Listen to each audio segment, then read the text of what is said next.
It's Christmas Eve in 1945. George Sauter and his wife Jenny are at their cozy home in Fayetteville, West Virginia, celebrating the holiday with 9 of their 10 kids. Their oldest daughter makes the night even more special, bringing extra gifts for her younger sisters. Good night, kids. The couple heads to bed around 10, but they decide to let the kids stay up late to enjoy their new toys. Little do they know that right then, at that very moment, it's the last time their whole family is together. At midnight, the phone rings. Jenny wakes up and rushes downstairs to answer it. It's an unfamiliar female voice on the other end, and creepy laughter emerges in the background. Jenny says that the person has the wrong number and quickly hangs up. On her way back to bed, she closes the curtains, locks the door, and turns out the lights. She glances at her oldest daughter, who is peacefully sleeping on the living room couch. So Jenny thinks to herself that the kids must be upstairs in bed. Well, she probably should have double-checked that.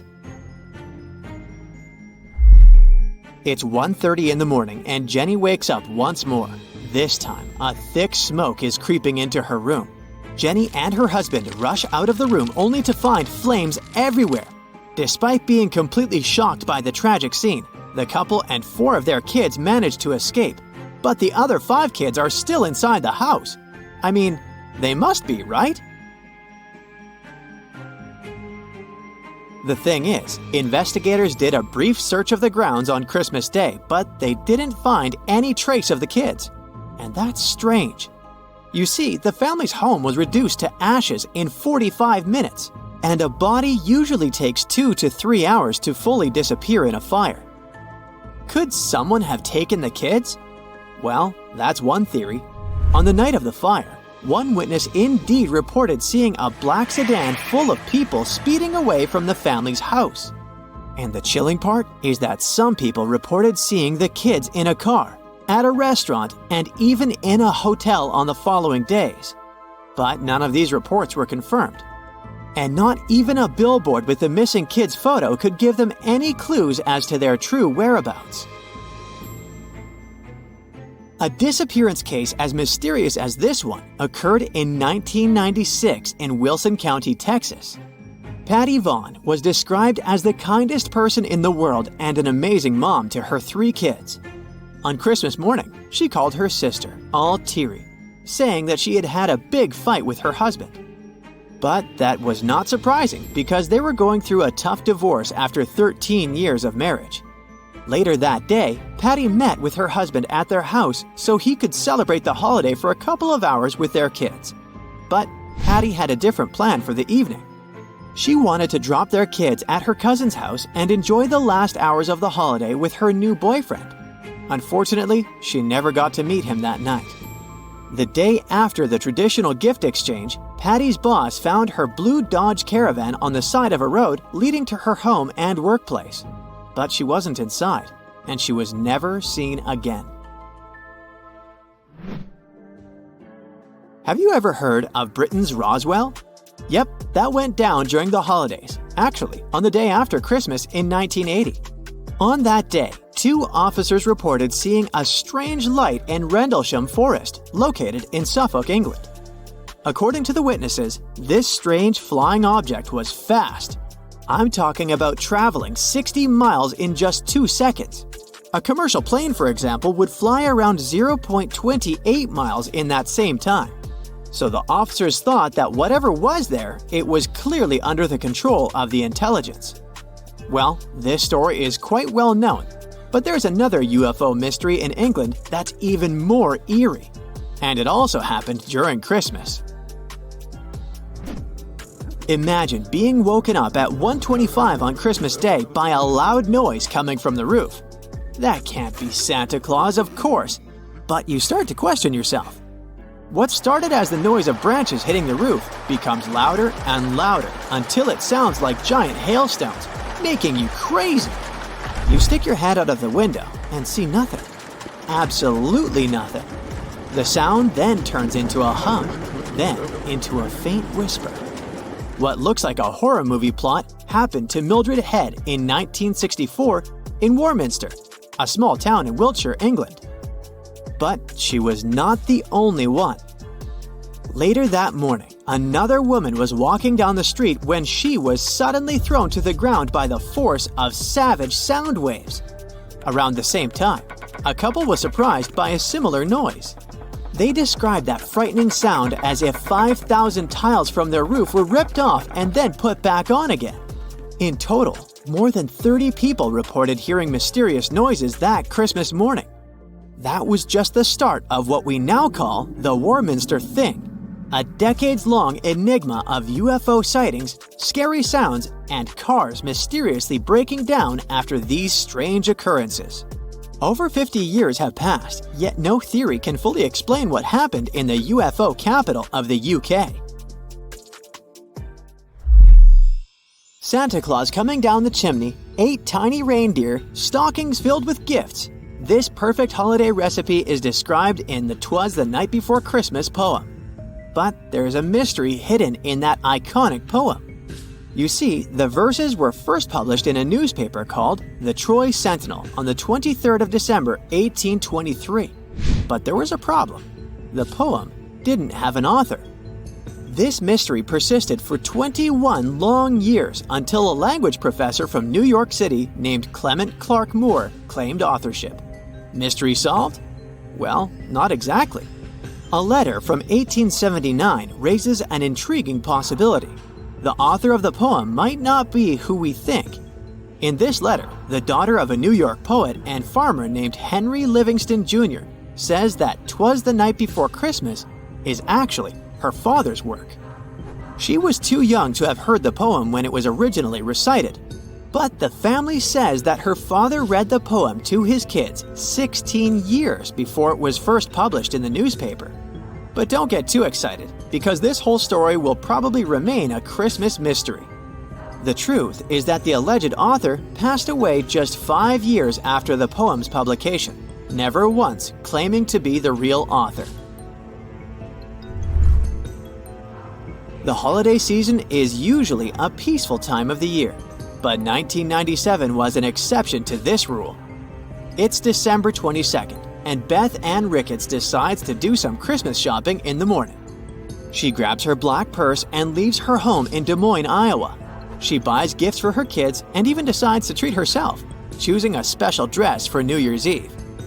Unfortunately, she never got the chance to wrap those presents. Beth Anne never returned home, and a series of strange events unfolded after her disappearance. Later that same day, at 2 o'clock in the afternoon, a fire broke out in her house. In her bedroom, to be more precise, and the firefighters couldn't determine its cause. On Christmas Eve, TV networks in Des Moines were discussing Beth Anne's disappearance. Shortly after her story aired, her boyfriend called the police and informed them that she wasn't missing after all. According to him, Beth Anne called him saying that she was okay and didn't want to be found. Unfortunately, she hasn't spoken with friends or relatives since that holiday, not even her 2 daughters and her son. And that's weird to say the least. So, her family is still searching for the answers to this mystery. Christmas, the season of lights, also has a dark side. Legend has it that Christmas Eve is a time for spirits to stroll the earth. Today, we'll look at scary monsters, mysterious entities, and more. The Yule lads, hailing from Iceland, make for quite a Christmas tradition. In contrast to the charming 7 dwarfs of Snow White, these 13 gnome-like trolls bring a touch of quirkiness to the holiday season. The Yule lads first made their literary debut in a 17th century poem. These playful youngsters, each with their own unique names and abilities, sprinkle a touch of mischief in the 13 days leading up to the grand Christmas celebration. Their cozy home is nestled in a mountain cave, where they reside with their interesting parents. The clan's father is a leisure master and prefers to hang out in the cave. Their mother is a giantess with an unusual craving for adventure. She seeks out mischievous children to join her in preparing a stew. Out of the troll kids, Spoonlicker, for instance, is known for his habit of thoroughly cleaning utensils with his tongue. Meanwhile, Door Slammer engages in door-slamming antics that might remind you of an angry teenager. As for Sausage Swiper, well, the clue is in the name. And let's not forget about the family's feline friend, who is also known as Yule. This furry companion is a giant black cat. It's on the lookout for folks. If it spots children without brand new clothes, the encounter won't end so well for the kids. Wow, that's harsh. The Nisi is a kind of creature that would send shivers down your spine. It's a diminutive bearded figure donning a sinister red cone-shaped hat. These malevolent beings enjoy lingering around farms. Their presence is unsettling as they claim to offer assistance with daily chores. But beware, for their demands are far from ordinary. In exchange for their eerie aid, they want a dread-inducing offering. Should you dare to deny this sinister request, they will unleash a reign of pure evil upon your existence. There's a nightmarish saga known as When the Nisi Got No Butter on His Christmas Porridge. Yeah, that's a real title.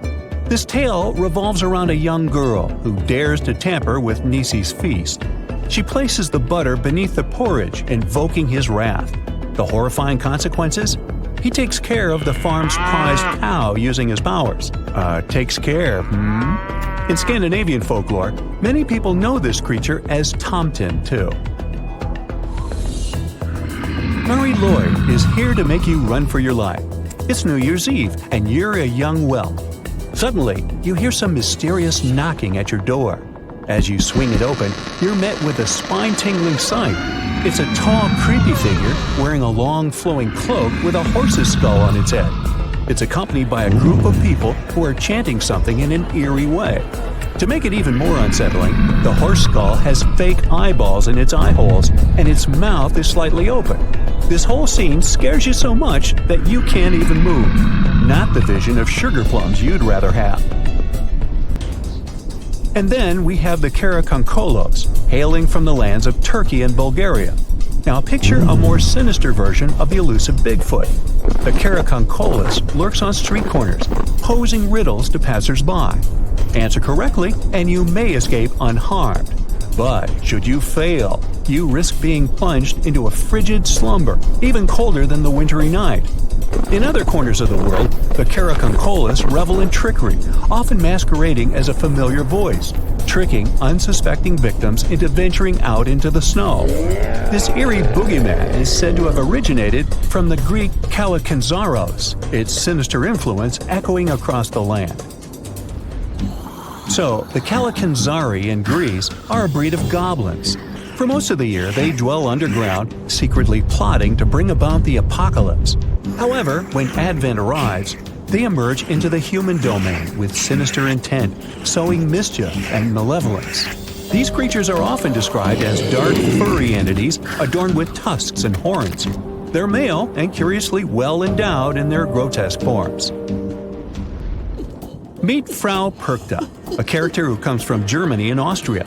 Now, she may go by different names, like Italian La Befana or Russian Babushka, but her modus operandi remains consistent. During the 12 delightful days of Christmas, she shifts between being a sweet, beautiful alpine goddess and a mischievous, some say mischievous, wrinkled hag, depending on your contact with her. She's quite the mood ring. If you've pleased her, you might just see a youthful presence. But if you get on her bad side, she's been known to perform a bit of DIY surgery. Frau Perkta is a remnant from Alpine paganism in the early Middle Ages. It's strongly associated with Berchtentag, also known as the Fest of the Epiphany, which happens on the 12th night after Christmas, on January 6th. As for her name, Perkta means bright one, a fitting moniker. Her look is complete with a knife concealed under her skirt. Careful sitting down. The next one is Krampus. His name is rooted in the German term Krampen, which means claw. It's a creature hailing from the eastern Alpine corners of Europe. Legend has it that Krampus takes it upon himself to playfully remind naughty children of the importance of good behavior on the evening of December 5. His methods are imaginative and way above having a chat with little humans. Meanwhile, his kind-hearted partner in holiday cheer, St. Nicholas, rewards well-behaved youngsters the next day during the joyful Feast of St. Nicholas. These traditions trace their roots as far back as the 6th century. Today, many European towns enthusiastically host Krampuslauf, or Krampus runs.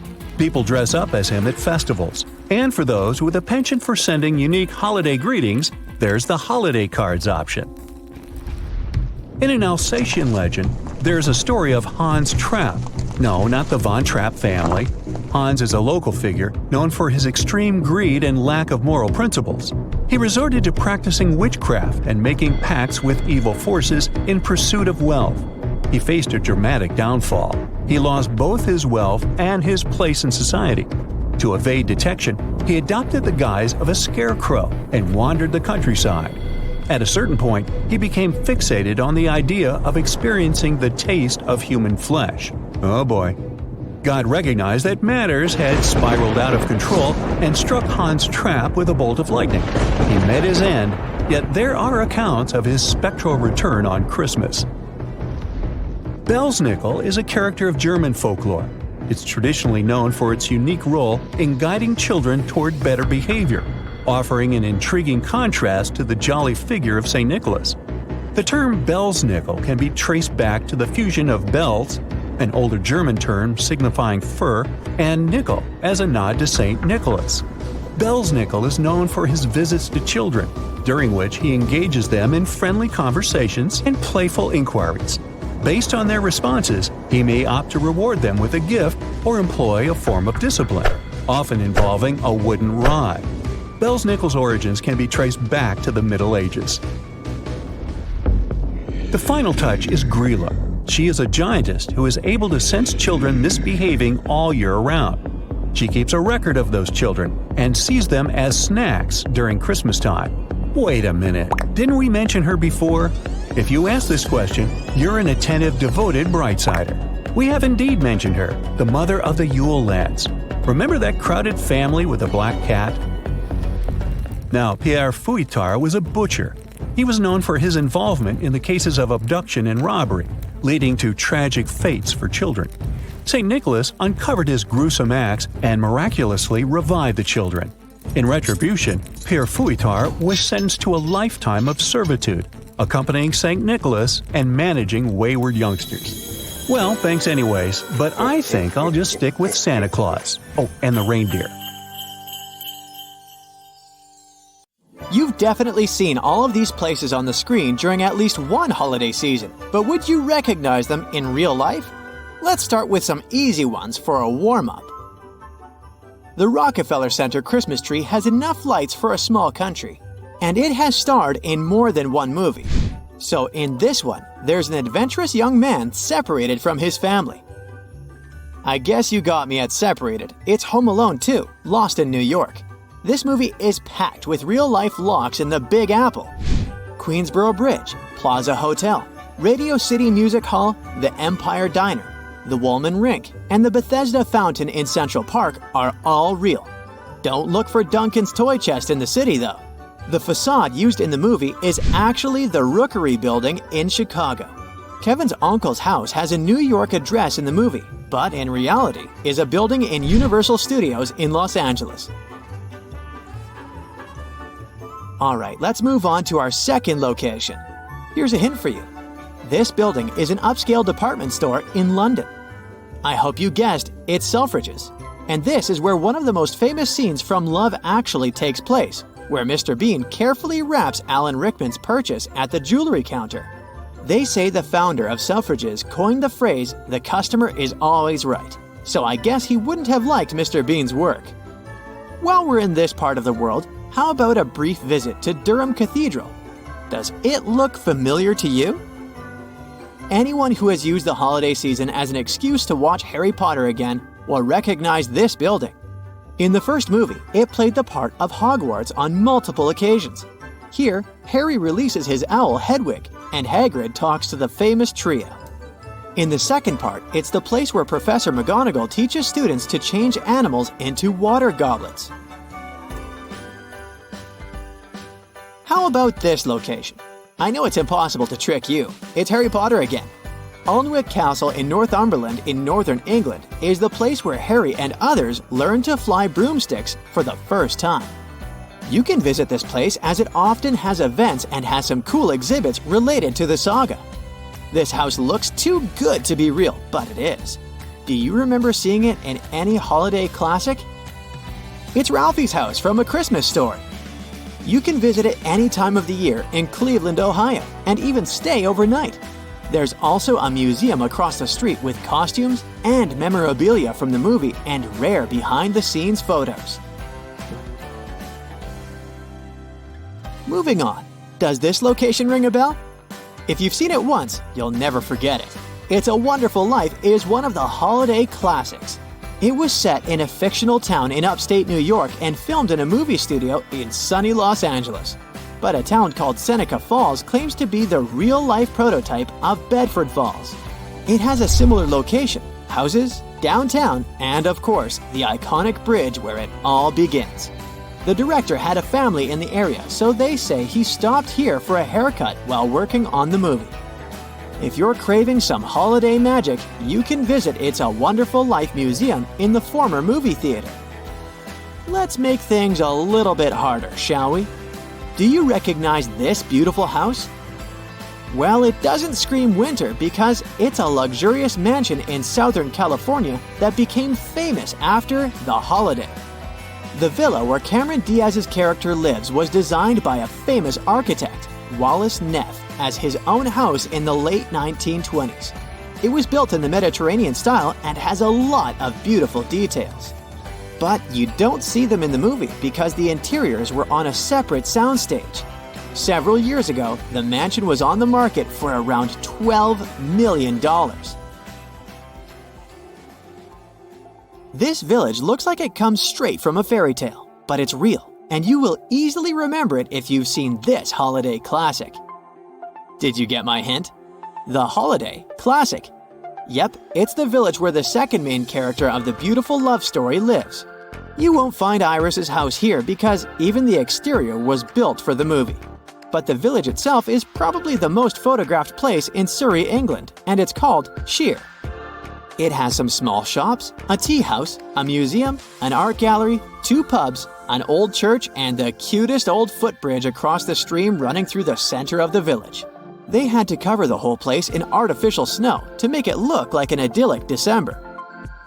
Okay, I know you know what this building is, but what famous scene from which holiday movie was filmed inside its elevator? Yep, I think I gave it away when I said elevator.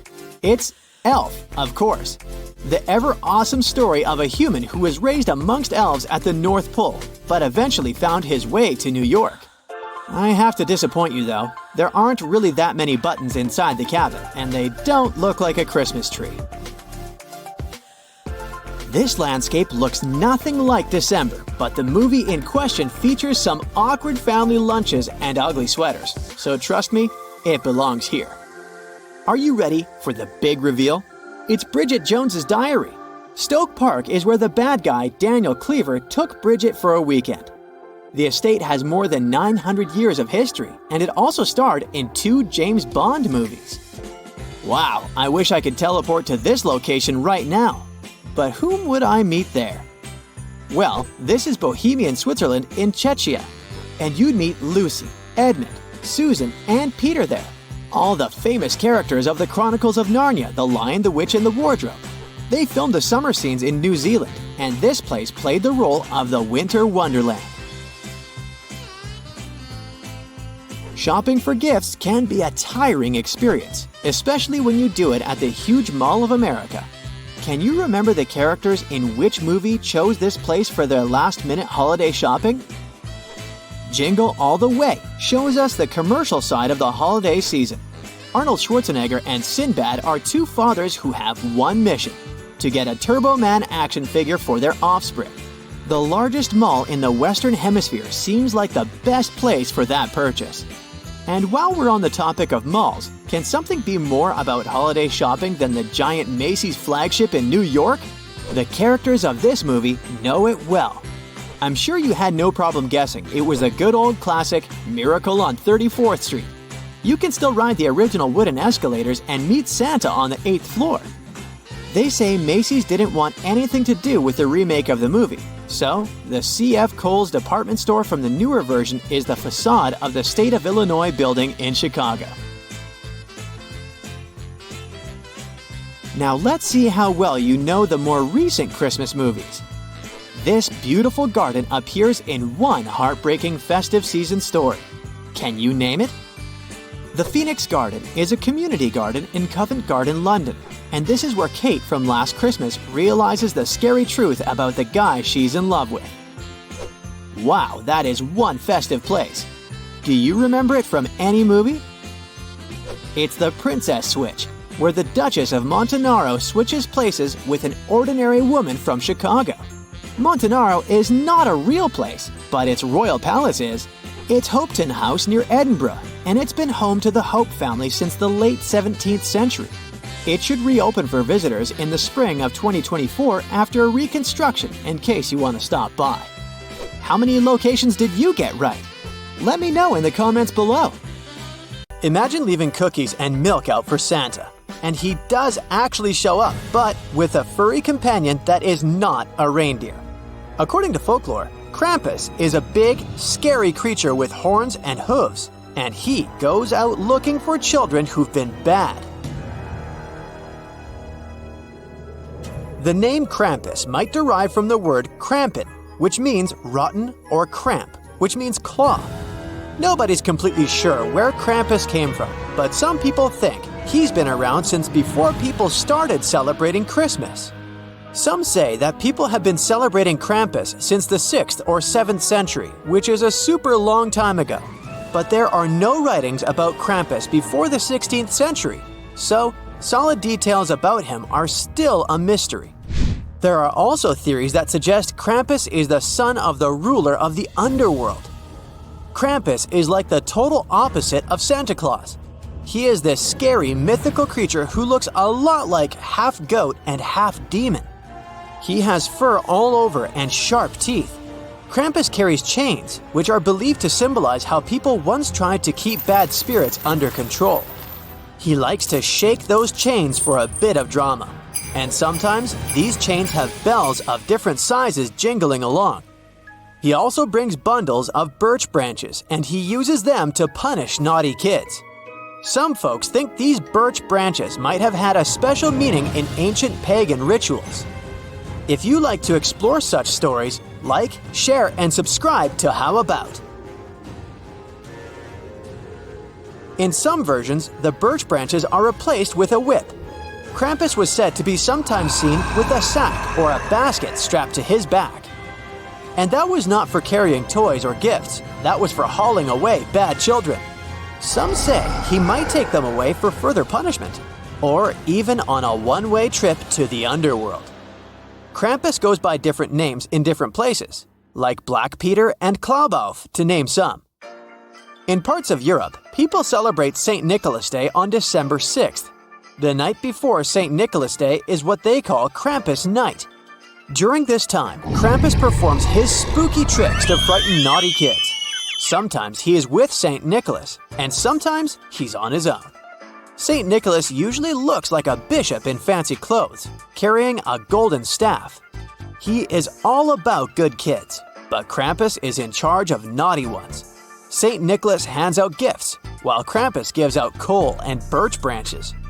There is also a tradition to offer Krampus a special strong drink made just for him. In 1923, the Krampus tradition was banned by the Austrian government of the time. In the 1950s, the government gave out pamphlets with titles like Krampus is an evil man.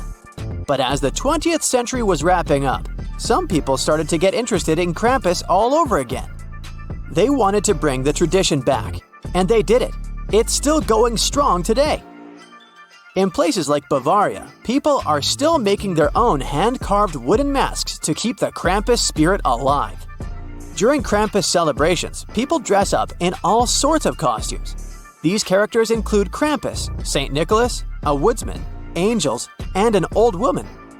Krampus's costume usually has elements like a furry suit, horns, a demon mask, and hooves.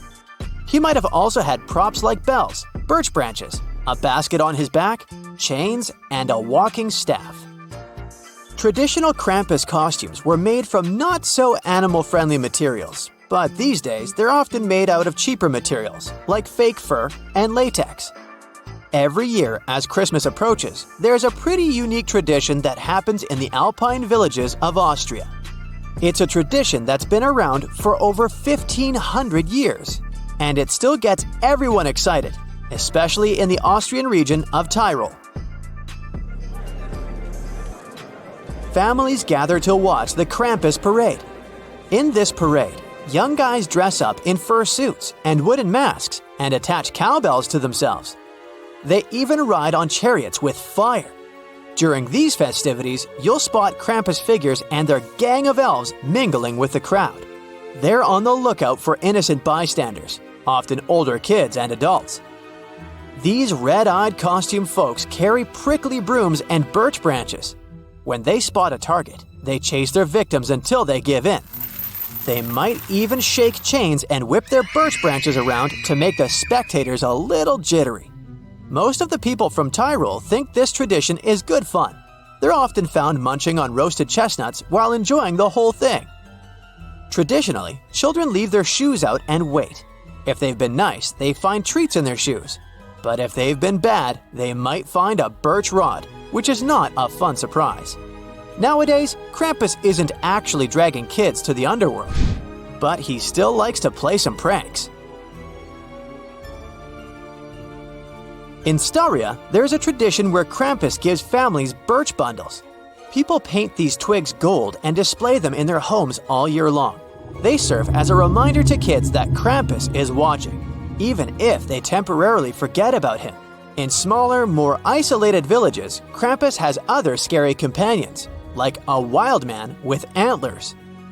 At the same time, there are some cities in Austria where a tamer, friendlier version of Krampus can be seen. He is more like a funny figure than someone scary. In an Italian town, they have an annual Krampus festival in early December. At dusk, the Krampus comes out of an old cave and chases kids, even adults sometimes. He gives them a nudge on the legs to remind them to behave. To calm Krampus down, children and young people have to recite a prayer. There are similar figures in nearby areas. In many parts of Croatia, Krampus is pictured as a demon wearing a cloth sack around his waist, along with chains around his neck, ankles, and wrists. As part of the tradition, when a child gets a gift from St. Nicholas, they also get a golden branch to show their good deeds for the year.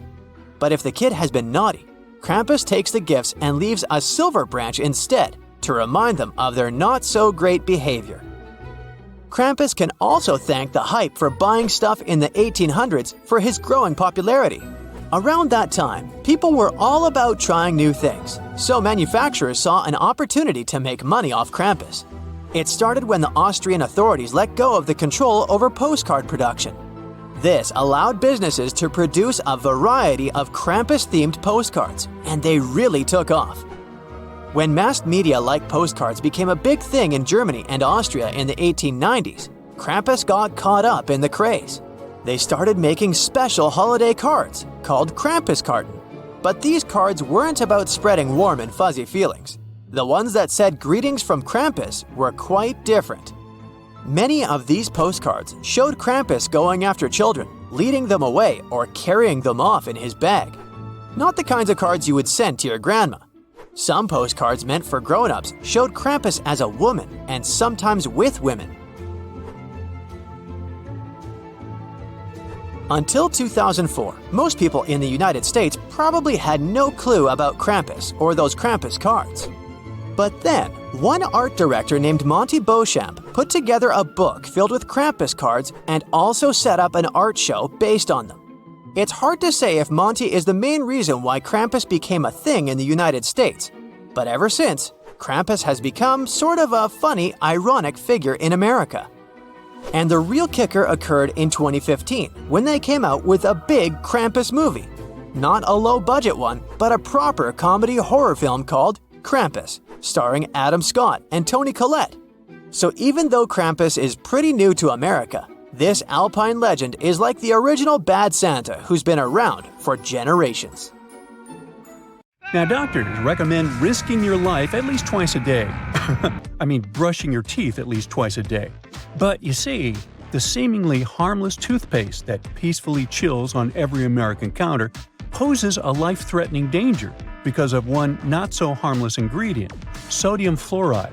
Now, don't get me wrong, not every toothpaste out there contains it, but most of them still do. But don't rush to the bathroom to trash your tube. If you swallow a tiny pea-sized glob, it isn't fatal. I'm talking about larger quantities. A toothpaste tube has only 0.15% fluoride. To send you running to the hills, you must consume around 8 tubes one by one, so technically, toothpaste is totally safe. Let's go and look for more dangers at your place, shall we? Personally, I don't have this one, but if you happen to have a CFL light bulb, you gotta be extremely cautious with it. The thing is, many of those bulbs are made with mercury. If such a bulb breaks, you gotta start by turning off your ventilation system. Otherwise, the contamination will only get worse. Make sure everyone has left the room, then open a window to allow for fresh air circulation. Finally, clean the area where the bulb shattered. Be careful to address both wet and dry surfaces and contact specialists. Mercury vapors are definitely the biggest concern when it comes to this element. Take, for instance, a case of 2008, where a 55-year-old guy in Oklahoma tried to extract gold from old electronics using liquid mercury. Unfortunately, he inhaled too much vapor and sadly passed away just 10 days later. The contamination was so severe that they had to completely gut his house. Now, you definitely don't want your favorite clothes to get ruined by moths, so you might grab some mothballs to exterminate them. But watch out, those mothballs can exterminate you too. They usually contain chemicals like naphthalene or a paradichlorobenzene. When these get into the air, they turn into gas. That strong smell you associate with mothballs kicks in. Those fumes can actually irritate your eyes and lungs, and may even cause headaches, dizziness, and nausea. Plus, there are concerns about these chemicals being the cause of major conditions that even modern medicine can cure. Naphthalene is especially risky because it can break down your red blood cells, leading to a condition called hemolytic anemia. So try to swap those balls for good old lavender. Moths aren't big fans of it. Now, it's super important to keep an eye on the plants you bring into your home, because some can be surprisingly harmful. Take Dieffenbachia, commonly known as dumb cane, for example. Rumor has it that its sap can cause your tongue to swell up so much that it can block your airway. But can it really? Yes and no. It's true that this plant contains poisonous, tiny needle-like crystals called rapides, but they require someone to actually chew on a leaf first before any fuss happens. Otherwise, you might just feel a brief burning sensation or observe some skin redness. In rare cases, you might see some swelling in the area that touched the plant. Generally, just a little nibble leads to mild discomfort, so please don't snack on your potted plants. This warning is more for the safety of your pets, especially cats. Now, if Dieffenbachia stays in contact with the mouth for too long, it can cause some serious pain that might linger for days or even weeks. In those cases, a trip to the hospital might be necessary, especially if the throat gets affected, as that could impact breathing. But don't believe the hype that Dieffenbachia is a lethal poison. That's just an urban legend. The bottom line? One must be really dumb to get poisoned by a dumb cane.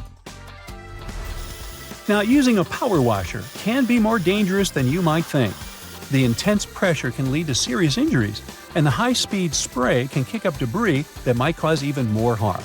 If you do get injured, infections can set in quickly, and without timely medical care, things can get really serious. Think severe complications, potential limb loss, or even worse. But honestly, it's not that scary. Just don't overdo it with pressure. Here's a friendly tip. Don't skip out on your weekly house cleaning, especially when it comes to the bathroom. The longer you put off cleaning it, the more risky it becomes. Bathrooms are notorious hotspots for bacteria, which makes regular cleaning essential. You definitely don't want those unwelcome guests like norovirus, E. coli, salmonella, or even Staphylococcus aureus hanging around, along with those molds and mildews. Just put things into perspective. An average toilet seat can host over 200,000 colony-forming bacteria. And here's another thing to keep in mind. If you're not careful while cleaning, you can accidentally create a dangerous situation. Mixing bleach and ammonia can release a toxic gas called chloramine. Those fumes can lead to some pretty nasty symptoms, from shortness of breath to fluid in your lungs. Guess what? If it happens, you will probably kick the bucket. And I'm not talking about the one you use for cleaning the floors in the bathroom.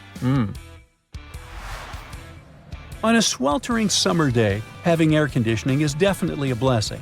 But don't let that trick you into thinking there aren't risks involved. If your AC is on the older side, it can lead to various issues. For example, the ductwork and filters can trap harmful mold, bacteria, and allergens. If those aren't addressed, folks in your home might end up dealing with coughing, wheezing, or a stuffy nose. Plus, an aging AC unit can pose a fire risk. Older components tend to generate more heat as they try to keep up, and if they're not replaced, you could end up with a potential fire hazard. Faulty wiring is another concern, as many wires are tucked away in hard-to-reach spots, making them tough to inspect. So, if you have an older AC, it's a smart move to have it cleaned properly and ensure that its parts and wiring are up to date to avoid any fire risks. Snuggling under a cozy electric blanket when the weather turns chilly sounds like a dream. But if electric blankets get too hot, they might lead to burns. This risk is particularly significant with older models that don't have an automatic shutoff feature. So the best way to use such a blanket is to warm up your bed and then turn it off before you crawl in. There's also the concern of heat stroke, linked to the use of an electric blanket. Once, 2 people were discovered unresponsive in their beds beneath electric blankets. The first person's body temperature reached an alarming 106.2 degrees Fahrenheit, while the second person's temperature was 105.8 degrees Fahrenheit. So while these blankets offer comfort, it's crucial to use them wisely. Just a quick heads up about windshield washer fluid. It contains methanol, which can really pack a punch. If ingested, it can cause everything from dizziness and headaches to severe poisoning. Make sure to store it safely and keep it in the original container. Never transfer it to unmarked bottles. It can easily be confused with water and other harmless liquids, and that's a big no-no. Methanol is super toxic. For a grown-up, 2 to 8 ounces can do the trick. You know what I mean. The windshield washer fluid you dump into your car usually has about 30 to 50% methanol in it. But the concentrated versions? They can pack a serious punch with 90 to 100% methanol. Just remember, these products need to be diluted with water before you use them. The last everyday thing on our list does seem to be a great buddy of ours, especially if located in the bathroom. But although air fresheners can give your home a pleasant scent, many of them release volatile organic compounds that can build up over time and may pose serious health risks, including neurological issues and incurable conditions. I suggest, if you were to ask me, you play it safe and think about opting for natural alternatives or enhancing your home's ventilation instead. Got that? Good. Christmas time is here. You finally found a nice tree, brought it into your home, and now you're ready to decorate. But first off, you should unclog your toilet because something smells really bad in your place. Oh, wait, could that be your new tree? Possibly. And there can be a couple of reasons for that. First, when you bring the tree home, it's cut down but still alive. That means it will try to seal the cut in its trunk with resin to heal itself. So if you just put it in the water, the tree won't absorb any. You'll end up with stagnant water in the bucket, and it won't take too long before it starts to stink. So, when you first bring your new Christmas tree in, take a sharp knife and refresh the cut so the tree can start drinking the water. Or you might have brought it too early. A Christmas tree enters the final stage of its life when you bring it indoors. When a tree has withered, it stops absorbing water. So, to keep it fresh for a longer time, it would be better to store it somewhere in a cold place, like a garage, or maybe even your garden for a while before you bring it inside. This way, your tree will get about 2 extra weeks before it starts to dry out. You can do your best, but there's always an option that you have picked the tree that wasn't fresh from the beginning. Not every vendor sells Christmas trees that are recently cut. Sometimes, they leave them in a warehouse for a few weeks before taking them out on sale. Here's a tip to notice the difference. When choosing your tree, run your hand through a branch. If you see needles come off, keep looking for a fresher one. But if you did buy a tree that's not that fresh, you can still perk it up. Put some fresh water in the stand and add an aspirin in there. Or you can try to mix some sugar, aspirin, and a little bit of lemon juice to get a couple of extra days of a good-looking tree that smells well. Sometimes, trees smell bad not naturally. It's done on purpose. Lincoln, Nebraska had a problem with people who kept stealing Christmas trees. To stop them, they had to add a liquid called fox urine. You can get that in a store that sells trapping supplies. They sprayed this liquid on their trees and left signs that claimed that the smell was really bad, especially if you brought the trees indoors. And to make the stench even stronger, they added a pinch of skunk smell. That combination was awful enough to keep the thieves away. On the campus of the University of Minnesota, people would either take whole Christmas trees or they would cut off the tops of those big evergreen ones. To stop this, the team in charge of taking care of the land of the university started spraying the trees with a strong, bad-smelling liquid that skunks use as a defense mechanism. And it worked. Ever since 2012, no trees have disappeared from the campus. In Port Republic in New Jersey, people also had to use a stinky mixture to protect their Christmas trees from being stolen. This time, if you brought the tree inside a warm house, you'd sense something similar to the smell of rotten eggs. One homeowner from Lancaster County, Nebraska, didn't feel like applying the smell. So he just left a few warning signs that his tree was sprayed with something disgusting. It worked for a couple of years, until he decided not to put up the sign since the tree had grown too tall, so he thought it was safe. But that was the year when thieves took it. Minnesota also had a problem with people stealing Christmas trees. Their Department of Natural Resources watched a property in a forested area for 2 nights because they had wanted to catch a young couple who kept stealing spruce trees from the land that was in the ownership of the state. That couple was kinda like a modern version of Bonnie and Clyde. They had illegally cut down almost 2,000 trees. They wanted to sell them, but eventually they ended up arrested. Of course, Christmas is not only about smelly or non-smelly trees. Different countries have their own ways of celebrating this holiday.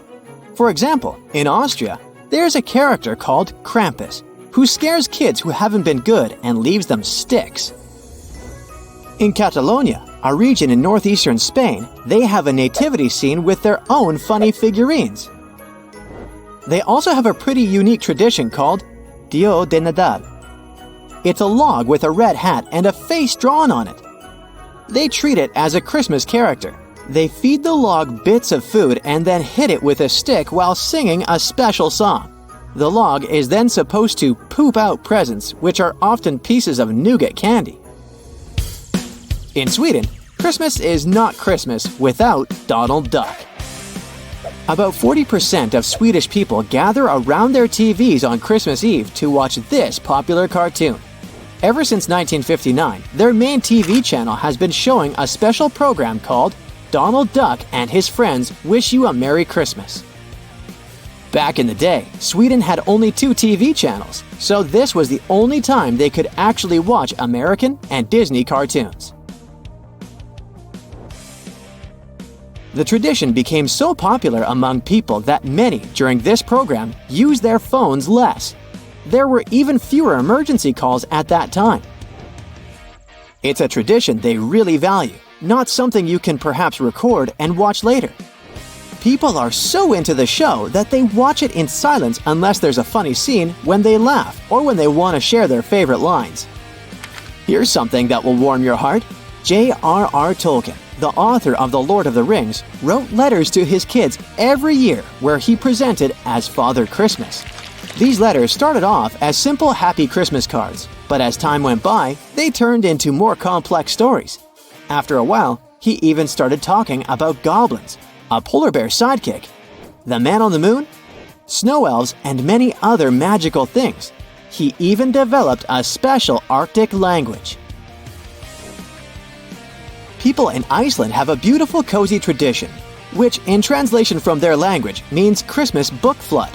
It started back in the 1940s when paper was in short supply, so many would exchange books as presents. This tradition has remained, which is why Icelanders, even today, love giving and receiving books for this time of year. Sometime around mid-November, every household gets a book catalog they can use to order gifts for their family and friends just in time. The main day for exchanging presents is Christmas Eve. They open gifts and later enjoy hot chocolate and reading their new books. Not all countries have a custom of opening Christmas gifts together on the same day. Some are shocked to hear that in certain countries, families open their presents on December 24th. Hollywood movies often show families who put out Christmas and milk for Santa who comes to visit on Christmas Eve. And the following day, they wake up and start ripping the paper off their presents. Sometimes in the movies, you can see people who exchange a single gift on Christmas Eve. The presents are usually festive pajamas, which they wear and sleep in on December 24th. This way, they kinda prepare for all the joys, excitement, and opening presents the next day. Japan has its own unique tradition. Instead of preparing a homemade meal for Christmas Day, they eat fried chicken from KFC. It's so popular that people have to make their KFC orders weeks in advance to make sure they'll get their food. The Kentucky for Christmas slogan started as a part of a marketing campaign back in 1974, and now, decades later, about 3.6 million Japanese people enjoy their fried chicken for Christmas. People in Norway pay only half their tax in November, so everyone has more money for Christmas. That way, a month before Christmas is the time when Norwegian employees really make the most of their working hours. They might even put in a bit of overtime.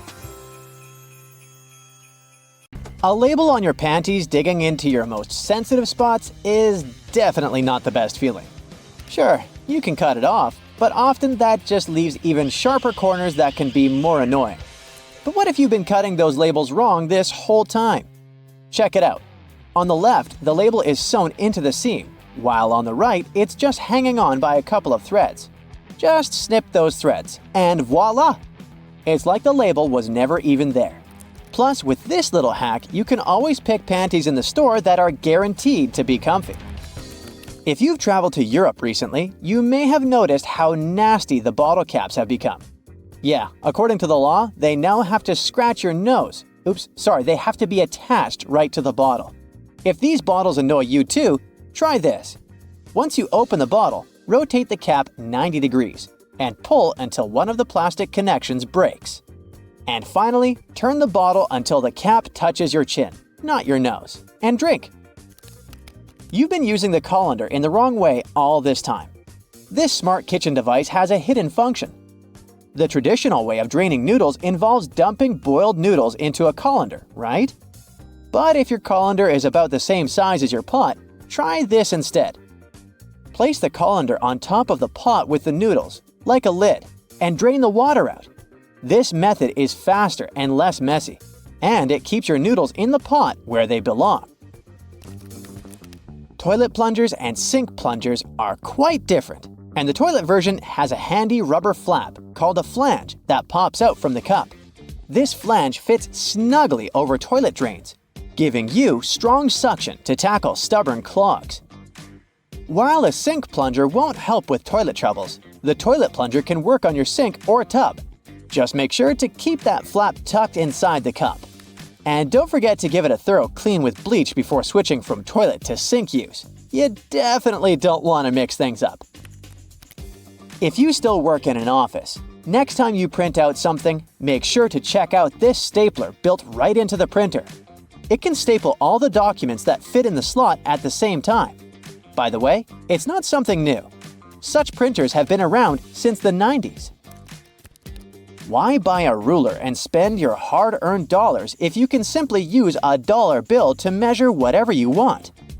Only as long as this whatever is somewhere around 6 inches. A dollar bill is just about this size. Even though many people are sure that those tiny holes on the bottom left side of your iPhone are the speaker, they're actually a microphone. And speaking of iPhones, If you've got one of the latest models and your phone is out of juice but there's no socket to be found nearby, here's a nifty trick. Grab a double-ended charger cord and connect it to another iPhone 15. Boom! Your phone gets a little power boost. I bet you've noticed that the hook on a tape measure is a little loose. Well, that's intentional. The hook moves just enough to account for its own thickness, ensuring both inside and outside measurements are accurate. So if you ever thought it was broken, nope, it's just doing its job. As for the hole at the end, it's replacing the tape on the edge of a nail to get measurements from odd spots. The pockets on new suits are sewn shut to keep the jacket's shape during transportation and display. Of course, you can unpick them to use the pockets, but you need to be careful with what you put there. Anything heavy can easily distort the suit's shape. The important thing, though, is to remember to cut the threads holding the back vents together for better movement and comfort. Oh, and remember to cut those tacky stitches that fasten your new coat's vent, that flap on the back. Now, that sink squeegee thing actually hides a big secret. It can store water. Many sink squeegees have tiny holes that allow water to stay inside. But why would we need that water? Oh, you can release it as you squeegee, which will help you rinse the sink as you clean it. Here's a travel tip that will help you understand U.S. highways. In the U.S., highways with even numbers run east-west, and those with odd numbers run north-south. If a highway number starts with an odd digit, it's a spur, which means it doesn't reconnect to the main highway. If it starts with an even digit, it's a loop around or through a city that eventually reconnects with the main highway. And finally, numbers divisible by 5 are major highways meant for cross-country travel. Your iPhone camera can also translate laundry symbols, identify plants, and even recognize some bird species. It's like having a mini encyclopedia in your pocket. Another trick, when using the markup feature while editing your photos, you might want to highlight a part of a picture. Put a circle around the needed area and keep your finger pressed down at the end of the stroke. Voila! Instead of a misshapen circle, you get a perfect one. It also works for squares, triangles, and stars. Barilla, probably the most famous pasta in the world, has teamed up with Spotify to create playlists that match the cooking time for different pasta shapes. Just start the playlist when you drop the pasta into boiling water. And when the music stops, your pasta is ready. Toasters have crumb trays at the bottom that you can and should clean regularly. Just slide it out and dump the crumbs. It's an easy way to keep your toaster clean and working well. You can use Google Maps to share your location in real time. Just tap your account icon, select Location Sharing, and choose how long to share. Your friends can track your progress and be ready when you arrive. You can also save your parking location by clicking the blue dot. Do you know that the knobs on some ovens have calibration screws on the back? You can adjust them to get more accurate temperature control. It'll definitely help you avoid overcooking or undercooking your meals. In non-prepaid gas stations in the US, try pressing Enter before swiping your debit or credit card. It'll take you to the prepaid screen, and you can enter the amount you need manually. If you're drinking outside on a windy day, place some coins in an empty cup, and then put the cup you're drinking from inside the first one. The weight of the coins will help you keep your drink from getting blown over. Simple, but effective. Once you've peeled your potato, you might spot some tiny divots, known as eyes, that still have some skin on them. Many peelers come with a handy scoop designed to tackle these little guys. Just take the scoop, dig in, and pop them out.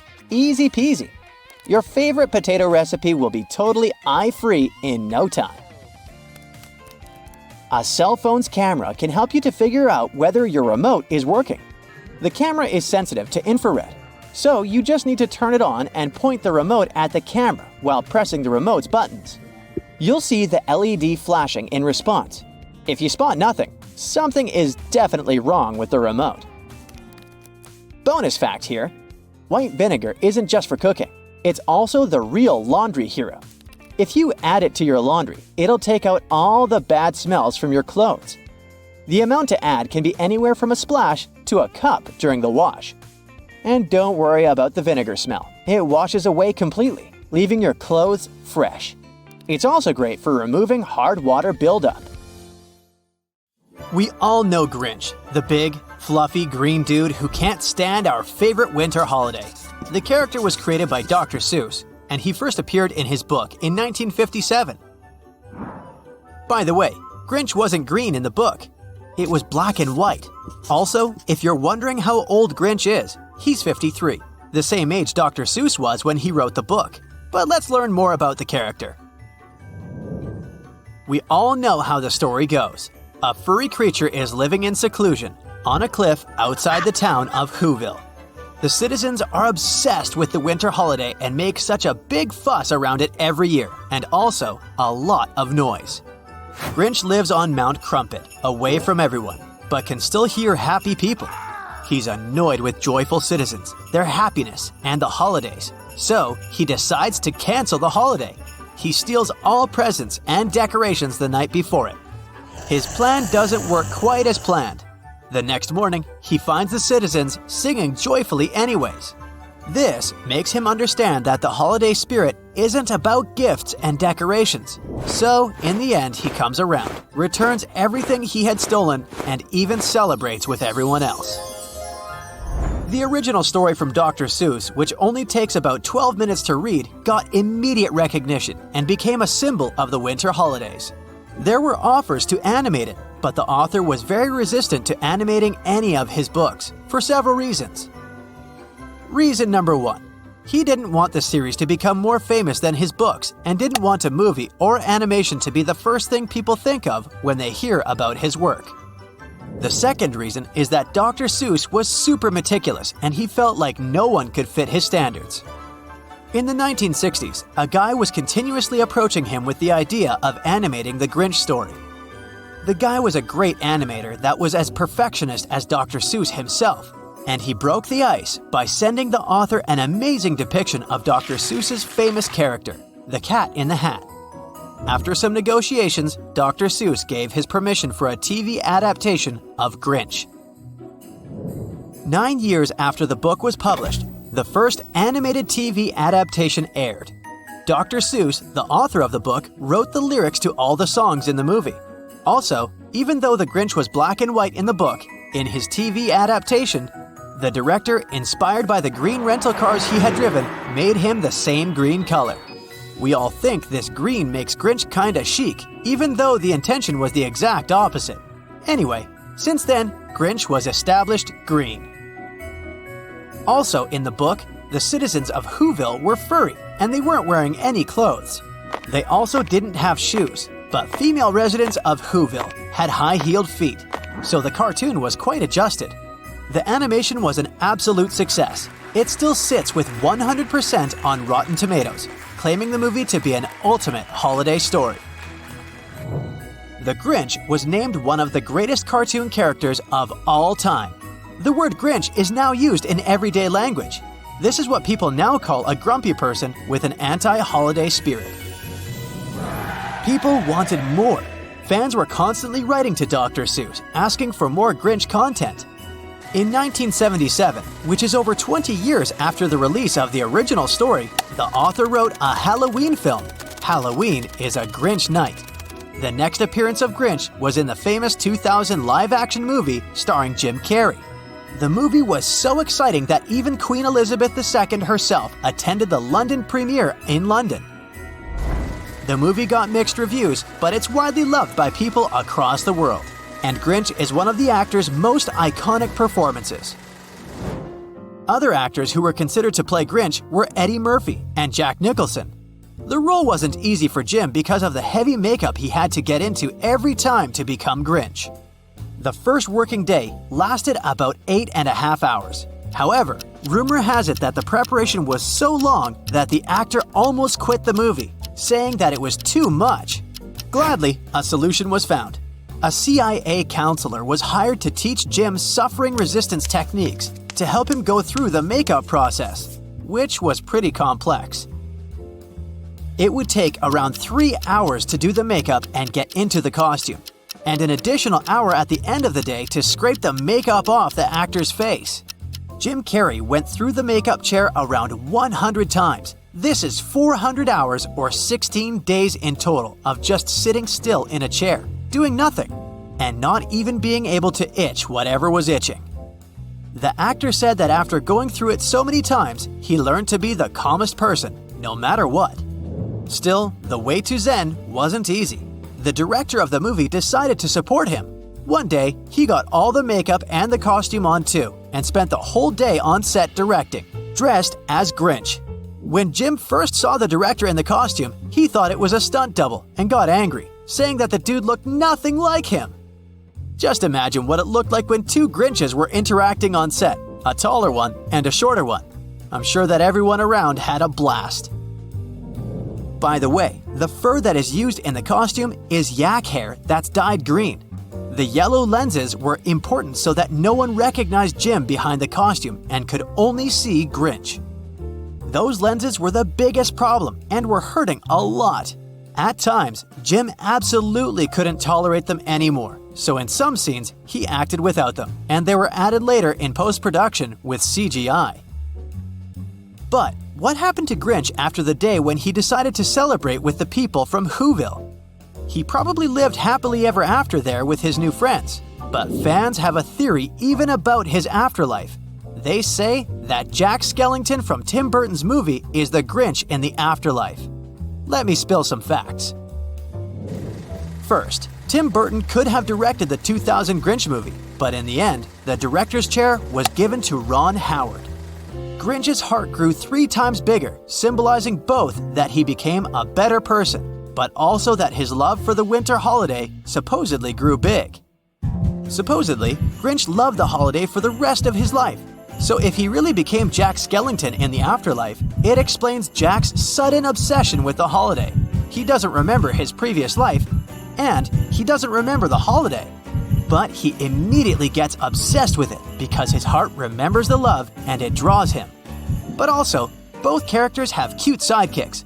Both of them have dogs. Grinch's dog is Max, and Jack's dog is called Zero.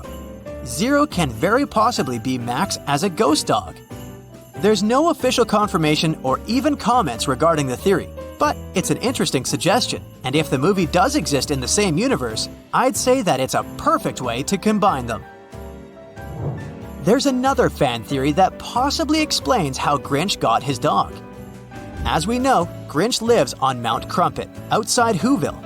Every year he gets unwanted gifts from the town that citizens dump in the trash chute. So, some fans suggest that one day, Grinch discovered Max there, who was once someone's holiday present. But it's not the only theory. Grinch occasionally visits the mailroom in the town, so he could have picked up stranded Max somewhere there once. Another unofficial story called The Grinch Meets His Max, published in 1998, tells how the dog got lost on Mount Crumpet, and Grinch found him there and took him home. Both misfits found each other, and that's what's most important. Trains used to make people mad. During the Victorian era, there was this rumor that the swaying motion of train carriages made passengers, especially men, go a bit crazy, leading to some strange and dangerous behavior. The so-called railway madness was supposedly triggered by the noise of the train. To make things worse, carriages were locked for privacy reasons back then, so people found themselves stuck in tiny spaces with lunatics who could snap at any moment. If you see someone putting ketchup on some car, it doesn't mean you're witnessing them preparing a prank. It means they're just taking care of their car. Yup, it goes great with hamburgers and hot dogs, but it goes even better with cars, since it has ingredients that are good at removing rust. Rust occurs when the metal gets exposed to moisture, oxygen, and heat, and due to weather conditions, it's hard to avoid it. When you leave rust for a longer time and don't deal with it, it will continue to degrade the metal. So, you need to get rid of it before your car becomes physically useless. That's when ketchup comes in. Its key ingredient is tomatoes, and they have many nutrients similar to those you can find in oranges and some other citrus fruits.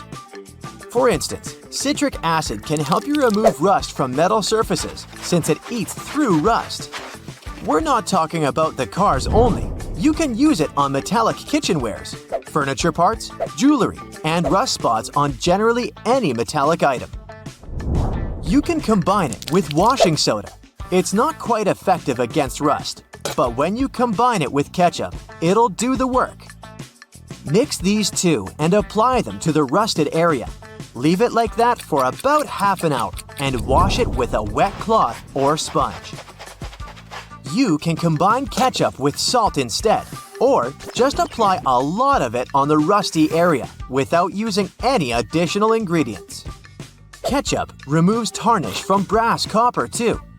Put it on brass hardware on doors and cabinets, or some accessories such as bowls and candlesticks for 10 minutes to make it all shine. And also, you don't put it on meat just because of taste. Ketchup breaks down its fibers, which means it makes it more tender. Locking handles as we know them were only invented relatively recently, in 1878. Before that, people had to get pretty inventive to secure their homes. Most folks used a latch string. They'd make a small hole in the door, thread a leather thong or string through it, and then loop it around a wooden bar. Even after doorknobs were invented, only the wealthy could afford a proper lock and key. Vacuum cleaners had a rough start too. The first one was invented in 1901, but it was so huge that it wouldn't fit inside houses. Instead, vacuuming was offered as a mobile service. The machines were parked outside, and long hoses were fed through the windows. And to get to the client's house, these large cleaning machines were actually pulled by horses. Back in the day, animals even used to pull strollers. Yep, with kids inside. The stroller was first developed in 1733 for the daughters and sons of a British nobleman who might have been a bit too lazy to walk with them every day. So, the first model was basically a shell-shaped basket on wheels that could be pulled by a goat or a small pony. This small chariot was cute, but probably not the safest way to get around. Refrigerators also used to be a bit scary. From the late 1800s until 1929, they used toxic gases like ammonia, methyl chloride, and sulfur dioxide to cool things down. People were so concerned about gas leaks that they began leaving their refrigerators in the backyard instead of keeping them in the kitchen. This danger even inspired Albert Einstein to create a new model. In 1926, Einstein and his former student Leo Szilard invented a refrigerator with no moving parts, using safer, environmentally friendly gases to reduce the risk of toxic leaks. But it had one problem. Einstein's refrigerator was less efficient than existing appliances, so it wasn't commercially appealing. If you ever find yourself casually wandering in the forests of Estonia, don't freak out if you see some giant megaphones. These wooden, acoustic giants were set 3 hours away from the country's capital by interior architecture students. That's way cooler than the hamster roller coaster I once built for a science fair, I have to admit. More than half of Estonia is covered by woods, and they're pretty proud of this natural wealth. So it's not the first art project of this kind, and there was a winding, elevated pathway and a faceted woodland cabin. The idea of the megaphones is to crank up the natural sounds of a forest and also to serve as a rest spot for hikers. These wooden beauties are large enough to host several people. And hey, if you walk this far into the woodland, you'll be thankful for this. The students were given a task to invent some concepts of a forest library. They built the megaphones off-site and brought them to their permanent spots. They're set in such a way that sounds from 3 directions meet in the center and create a cool, natural surround sound effect. Thankfully, kitchen supplies, including our beloved grills, have come a long way. Back in the 1950s, a metalworker named George Stephen had a brilliant idea while trying to create the perfect steak. Frustrated with flare-ups and uneven cooking, he decided to cut an old ocean buoy in half. This allowed him to control the airflow better. And that's how the Weber Kettle Grill was born, changing backyard barbecues forever. Have you ever used a public bathroom in the summer in your shorts and sandals and got splashed? It happens to the best of us, so no worries. If only there was some solution to this problem. Perhaps a urinal with a small hole so no liquid goes where it shouldn't. Looks pretty yucky and painful to me. An assistant professor at the University of Waterloo, Zhao Pen, and his colleagues came up with a way better solution for this sensitive issue. Their designs were inspired by physics and dogs. When a stream of liquid moves on a solid surface at a shallow angle, the splash is reduced, and the smaller the angle, the fewer splashes you'll see. You can even minimize them to a zero. And when dogs do their business, they lift their hind legs and do it on the vertical surface of a tree or a wall. I don't know if they actually care about it, but this does reduce the splash. Good job, Pluto. Talking about that, here's a fun challenge for your next family gathering. Ask everyone to fold a piece of paper in half, then in half again, and keep going for a total of 7 folds. Spoiler alert, they probably won't succeed. That's because each fold makes the paper thicker and thicker. In fact, if you had a huge sheet of paper and folded it in half 50 times, it would end up being about 62 million miles thick, which is about 2/3 of the way from Earth to the Sun. So yeah, it's impossible. The current record is held by a high school student named Brittany Gallivan, who managed to fold a single piece of paper in half 12 times, and it was a tissue paper. The USB symbol, looking like a trident, has always sparked multiple speculations about its origin. One popular idea is that it represents Neptune's trident and symbolizes power and adaptability. But there's also a little bit less exciting theory. A man who claimed to have designed the symbol in the 1980s stated that it was supposed to represent connectivity. The large circle symbolizes a computer, while the attached shapes, the circle, the triangle, and square, stand for different outputs. Look closely at a tram's overhead lines, and you'll see that its contact wires zigzag back and forth instead of going in a straight line. That's because all trams have pantographs attached to their roofs. The upper part of the pantograph is gradually worn down by the overhead wire and eventually needs to be replaced. To wear it down evenly, the wire is not installed strictly along the tram's path, but in zigzag patterns. As the tram moves, the pantograph slides along the wire, and it wears down evenly. Those cone-shaped water cooler cups? Their shape is intentionally designed to prevent users from setting the cups down. This allows employees to minimize the risk of spilling water on their desks around various electronic devices. Plus, less material is used to produce cone-shaped cups, which makes the process less wasteful and more cost-effective. It also kinda supports sustainability by encouraging people to drink their water quickly and dispose of their cups immediately after. You're probably wearing a YKK product right now. I mean, go check the zipper on your jeans. Yep, that's it. YKK stands for Yoshida Kogyo Kabushiki Kaisha, a Japanese company that makes roughly half of all the zippers in the world, producing over 7 billion zippers each year.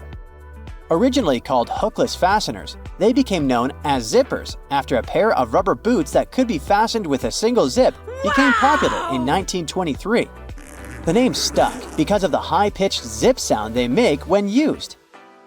Despite a popular myth, household batteries don't actually contain liquid, and if you accidentally cut them open, no toxic liquid will spill.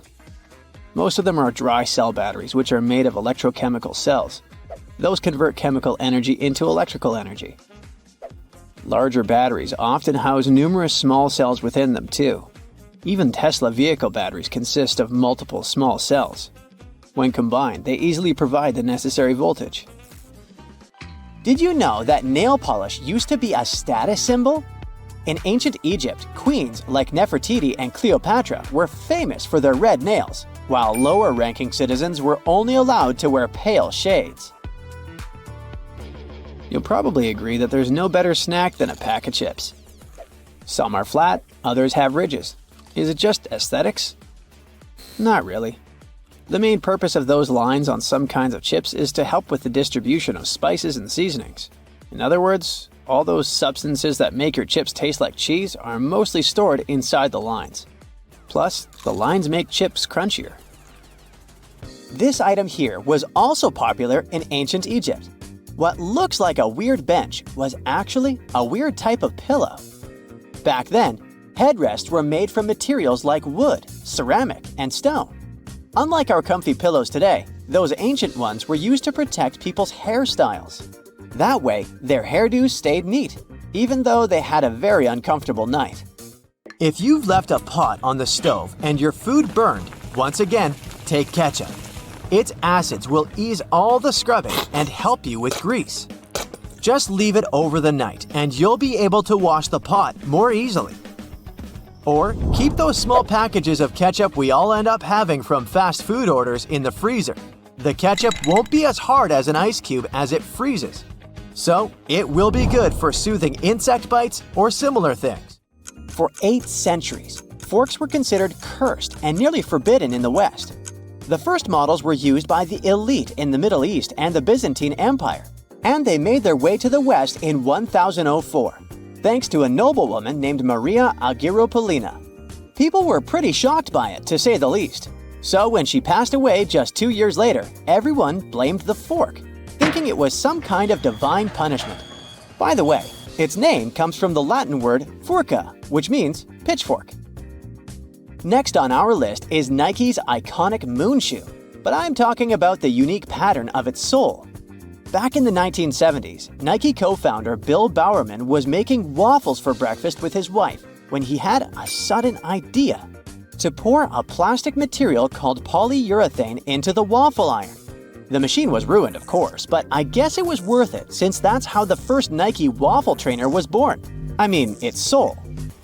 That clear fluid in gel pens is called the ink follower or stopper fluid. The gel in such pens contains pigment particles dissolved in a polymer solution. The main task of the stopper fluid is to be a barrier to prevent the gel from evaporating or leaking out. Without this transparent fluid, your gel pen wouldn't function. The fluid always stays in one position and doesn't get dissolved with the gel. Neither does it move backwards or flow out of the pen. Let's move on to another favorite snack: popcorn.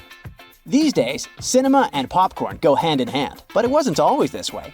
In the 1920s and 1930s, movie theater owners were hesitant to allow snacks in their theaters. They were worried about the mess and the crunching noises interfering with movies. Plus, popcorn used to cost only 5 to 10 cents, so they didn't see any financial benefit. But savvy street vendors saw a big chance. So they got their own popcorn machines and started selling them outside theaters. That's why popcorn probably became the original clandestine movie snack, and theater staff would even have to check if people were hiding bags of it in their coats. Have you ever helped your friends move into a new apartment in a building without an elevator? Then you're gonna love this one. Houses in Amsterdam have hooks on top. This is a medieval invention for pulling stuff up the houses. The simple tech consisting of a wheel and a rope still functions now, centuries later. Why not just use the stairs? Well, if you get inside one of those narrow Amsterdam buildings, you'll see there's hardly enough room to comfortably ascend, and you can forget about even trying to pull a table on top. Back in the medieval ages, pretty much like now, only rich people could afford housing around the canals in the best parts of the city. Those people were mostly traders and used the canals for their business. They stored goods in the same houses they lived in, and with regular floods, they had to find a way to keep the goods dry. And that's why they needed to invent something to lift furniture, goods, boxes, instruments, and food on the upper floors and pull it in through fully open, wide windows. The lifting tech is one of the reasons the houses in Amsterdam are leaning forward. This position helped keep both the lifted stuff and the walls and windows safe during transportation. They didn't have to touch each other. The gables also assisted in the process and had to be made firm to withstand all the heavy weight. And in case you're wondering what gables are, they're sections of wall between the edges of a dual-pitched roof, typical for Amsterdam. Sticking with old-school fun, it's time to talk about cards. So, have you ever wondered how many times you need to riffle a deck to shuffle it completely? The answer is 7 times, according to math. Even cooler, if you shuffle a deck right, you're probably creating a unique order that's never existed before and never will again. And if you have a deck at hand, check out the 4 Kings. You'll notice that the King of Hearts is the only one without a mustache. He's not special or anything. I mean, he also used to have a mustache, but it was lost in the reproduction of the original design. Your home has more regular things that can do magic tricks. Like if you have a house or a big terrace and want to make a nice flower wall. Try old mattress springs. Just hang them on the wall and let your imagination run wild with flowers. An old flower sifter can still come in handy. For example, as a planter. Even if you don't have one, you might find it at a garage sale or a thrift store. Wallpaper is making its big comeback when it comes to home design. Maybe you can try something different and use some old books with torn pages. You just need to learn the basics of hanging wallpaper, and voila! You get a new cool place for your old books. There's a solution for the remains of an old book. Don't worry. You can have blocks where you'll keep your kitchen knives. It's pretty original, don't you think? Solitaire was probably everyone's go-to game to pass the time back in the 1990s, but its original purpose was far from it. When developers created this game, their idea was to teach people how to use a computer without them even realizing it. For example, dragging and dropping cards into one place helped people learn how to move files into folders. The same goes for Minesweeper, which was designed to help people get used to using a mouse and clicking. Cleaning blinds can be frustrating, but the next time you do it, try doing it with a sock over your hand. Hands are kind of perfectly shaped for getting all those nooks and crannies on the blinds, and the sock will do the rest. Here's something you wouldn't expect. Ice cubes can help you remove gum from carpet, clothing, and hair. Just put your clothes in the sink and add ice cubes. Leave it like that for a while. Ice will freeze the gum, so you can chip it away more easily. If the gum got stuck on the carpet, leave ice cubes right in the critical spot and remove the gum with a butter knife. It's a little bit harder to remove it from hair though, but still possible. Just wrap the ice and parts of your hair with the gum in a washcloth until the gum gets frozen. When you get there, you should be able to break apart the gum and free your hair using your fingers. Or next time you have to deal with a splinter, just take one ice cube to numb that area before you even start doing anything. You might have noticed that movie theater seats are almost always red. This choice isn't random. It has strategic importance, which is rooted in visual science. The thing is, red light has a longer wavelength. It means that it's the first color to disappear in low light. It allows the audience to concentrate better on the screen once the movie begins. Such a design choice enhances the viewing experience by minimizing distractions. Speed bumps are crucial for pedestrian safety, but at the same time, they can seriously increase car emissions due to the non-stop acceleration and deceleration they cause. To address this issue, some cities like London are testing fake speed bumps. Those are optical illusions painted on the road. They look raised from a driver's perspective, but in reality, they're flat. Authorities hope that this approach will slow down drivers without having a negative impact on the environment. Soda bottles are always filled in such a way that there's some space between the liquid and the cap. That's because soda contains carbon dioxide. It's a gas that can expand once the bottle's heated. If there's no gap in the bottle, it can break because of the pressure building inside. Also, when you open your drink, the gases go out in the form of bubbles, making the drink overflow. The gap helps with this problem too. If you're more into Angry Birds, Candy Crush, and other mobile games, that's totally normal. After all, more people have access to cell phones than to toilets these days. But not many of us stop to think about how disgusting our phones can be. The natural bacteria from our skin and the oils from our hands get transferred to our phones with every touch, swipe, and tap. This makes phones about 10 times dirtier than toilet seats. Yikes! Walking on pool covers is just asking for trouble. Seriously. They might look harmless, all shiny and tempting, but some models aren't built to handle our weight. Fall through and you're in a whole world of trouble. First, you'll likely struggle to find the hole again, and once trapped, good luck trying to escape.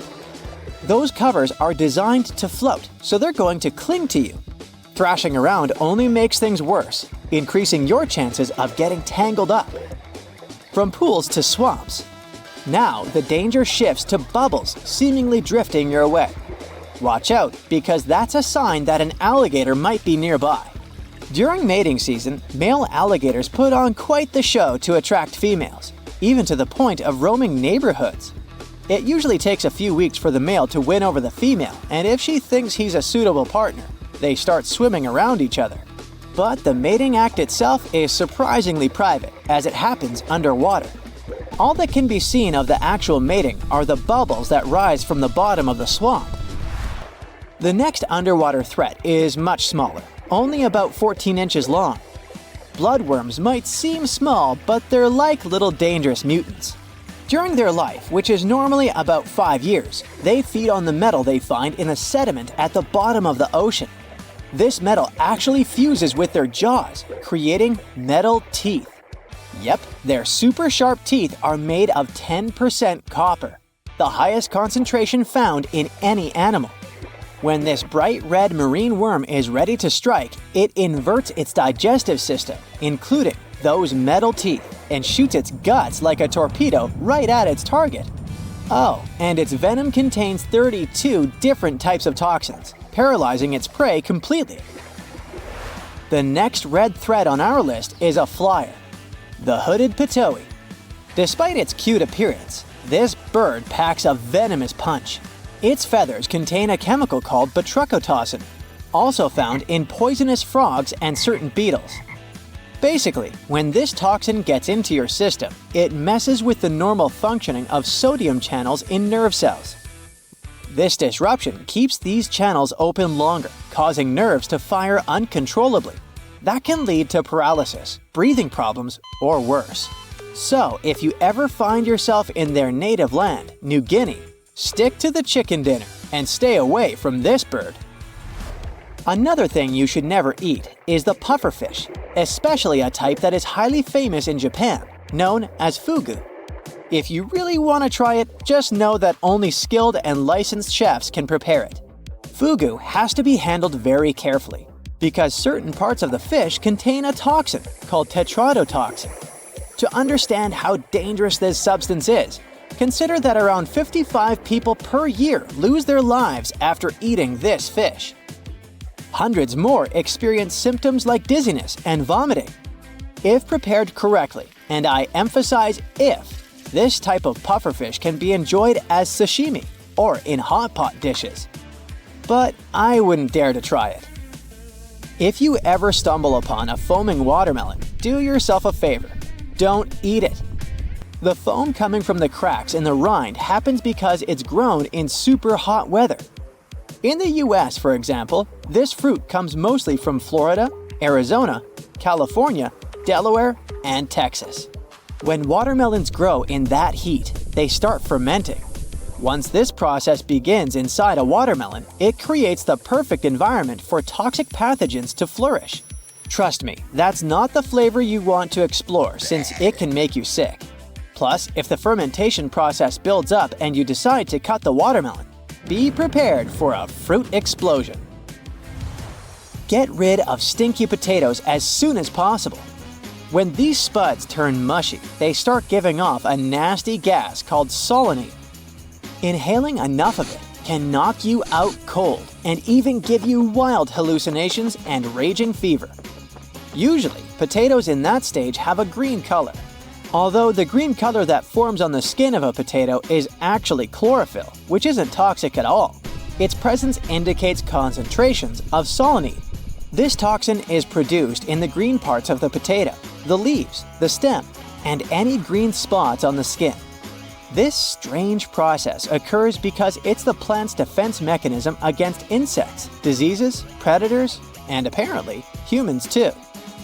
To prevent any bad consequences, remember to store your potatoes in a cool, dark place and remove the skin before eating them. Next on our list is something that we all love: hot dogs.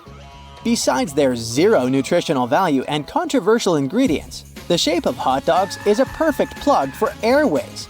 In fact, this is actually the leading cause of choking for kids under 14. As a grown-up, you're probably already pretty cautious, but it's still smart to skip those hot dog eating contests. Never pick cashews straight from the trees. In their natural state, those little guys contain an oily resin called urushiol. If you come into contact with it, you can end up with a rash that itches and looks like a bad case of poison ivy. Fortunately, those raw cashews you find in supermarkets aren't really raw. They've been roasted at high heat once or twice to make them safe to eat. Once cashews are clear of urushiol, they go through quality checks, and then they're good to hit the shelves. One thing that is not safe to buy, though, is clothes labeled as stain-resistant. I know it seems like a great deal, but those words might actually mean the item is packed with some not-so-cool stuff that can mess with your body, like per- and polyfluoroalkyl substances. So, along with all the usual stuff like processing and dyes, these fabrics get an extra dose of chemicals that stick around even after you wear them. Yep, stain-resistant clothes might be poisonous and can cause you all sorts of issues, like rashes, headaches, and brain fog. And I don't need any more brain fog. We've all heard it a million times, but it's worth repeating. Don't stand too close to a moving train. But why? Well, when a train speeds by on the tracks, the air rushes past at different speeds on either side of you. According to something called Bernoulli's theorem, the air pressure between you and the train is lower than the pressure on the other side of you. This creates a kind of suction that can pull you towards the train, putting you at risk of getting hurt. So, yeah, it's definitely best to stay away from the tracks. But if your travel plan involves hopping into the passenger seat of a car, don't rest your feet on the dashboard. I get it, we've all done it. But this chill habit is seriously risky. One of the most crucial reasons to avoid putting your feet on the dashboard is the danger it poses if the airbag deploys. You might be wearing your kneecaps as a sleep mask. Airbags are meant to deploy with some serious force in a crash. If your feet are up there, you're way more likely to get hurt when that airbag slams into you, possibly causing some serious injuries, like fractures or dislocations. Plus, this bad habit compromises the effectiveness of the seatbelt. With your feet in an elevated position, the seatbelt might not keep you securely in place. So, you're on a road trip headed for a camping adventure. You're wandering through the forest looking for the perfect spot to pitch your tent. But hold up. Is that an orange X painted on a tree? You might think that this is just a sign that the tree is getting axed, but it's actually something else entirely. The U.S. Forest Service uses that symbol to mark boundaries, usually indicating the edge of the government-owned land. So if you spot an orange X on a tree, your best move is to turn around and head back the way you came. There are some inventions that make us say, "Dude, why didn't I come up with this?" And then you have the next question. Why don't we have it in my hometown yet? I'm talking about things like splash-proof toilets, liquid trees, and skyscrapers with slides. Yep, they're all pretty real, and you're about to fall in love with them. Have you ever used a public bathroom in the summer in your shorts and sandals and got splashed? It happens to the best of us, so no worries. If only there was some solution to this problem. Perhaps a urinal with a small hole so no liquid goes where it shouldn't.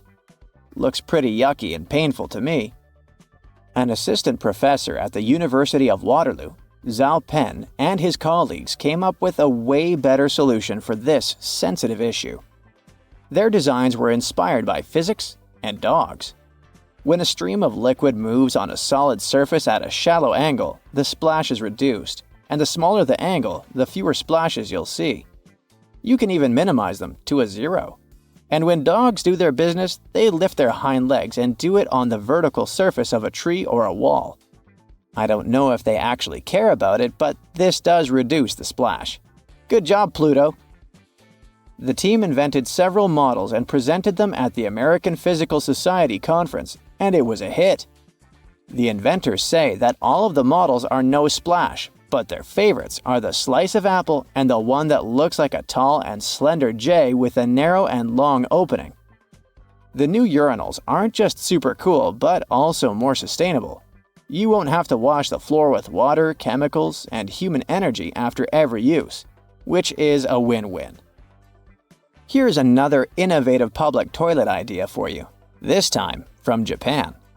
They have completely transparent walls, which means, yes, you can see everything that's going on inside, from the toilet itself to the hand wash sink.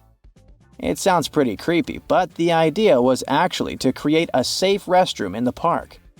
Visitors can see if there's someone hiding inside before entering, and also check if the toilet is clean before entering. When you go inside and lock the door, the walls change color to opaque, and no one will be able to see you.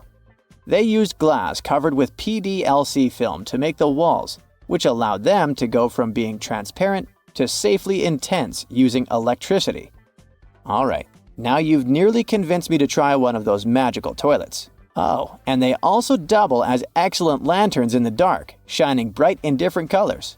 Bring a couple to my local park, I don't mind. Take a deep breath. If you don't like what you're breathing in, do something about it. That must have been exactly what the smart guys at the University of Belgrade, Serbia thought and invented the liquid tree. The liquid 3, not the pun and laugh a bit, consists of a glass tank filled with over 150 gallons of water, some microalgae, and a solar panel which provides electricity to a small pump. The microalgae need heating, so just in case there's no sun and the temperatures drop, the photobioreactor is also connected to the city grid. Microalgae work hard to do some photosynthesis magic and convert water and CO2 into oxygen, and then it goes into the atmosphere. The liquid tree also comes with a bench to sit on and enjoy its work. The liquid 3 needs more work than a regular tree in the park. They need to replace the water and microalgae almost completely every month and a half. And they also need to take out the biomass that is the byproduct of the process, and let's admit, nothing can replace those blooming babes in spring. If you ever find yourself casually wandering in the forests of Estonia, don't freak out if you see some giant megaphones. These wooden acoustic giants were set 3 hours away from the country's capital by interior architecture students. That's way cooler than the hamster roller coaster I once built for a science fair, I have to admit. More than half of Estonia is covered by woods, and they're pretty proud of this natural wealth. So it's not the first art project of this kind, and there was a winding, elevated pathway and a faceted woodland cabin. The idea of the megaphones is to crank up the natural sounds of a forest and also to serve as a rest spot for hikers. These wooden beauties are large enough to host several people.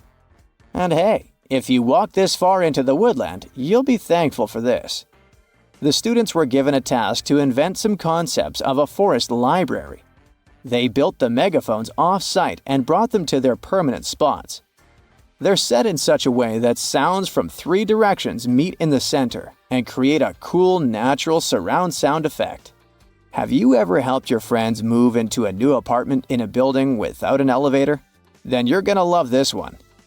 Houses in Amsterdam have hooks on top. This is a medieval invention for pulling stuff up the houses. The simple tech consisting of a wheel and a rope still functions now, centuries later.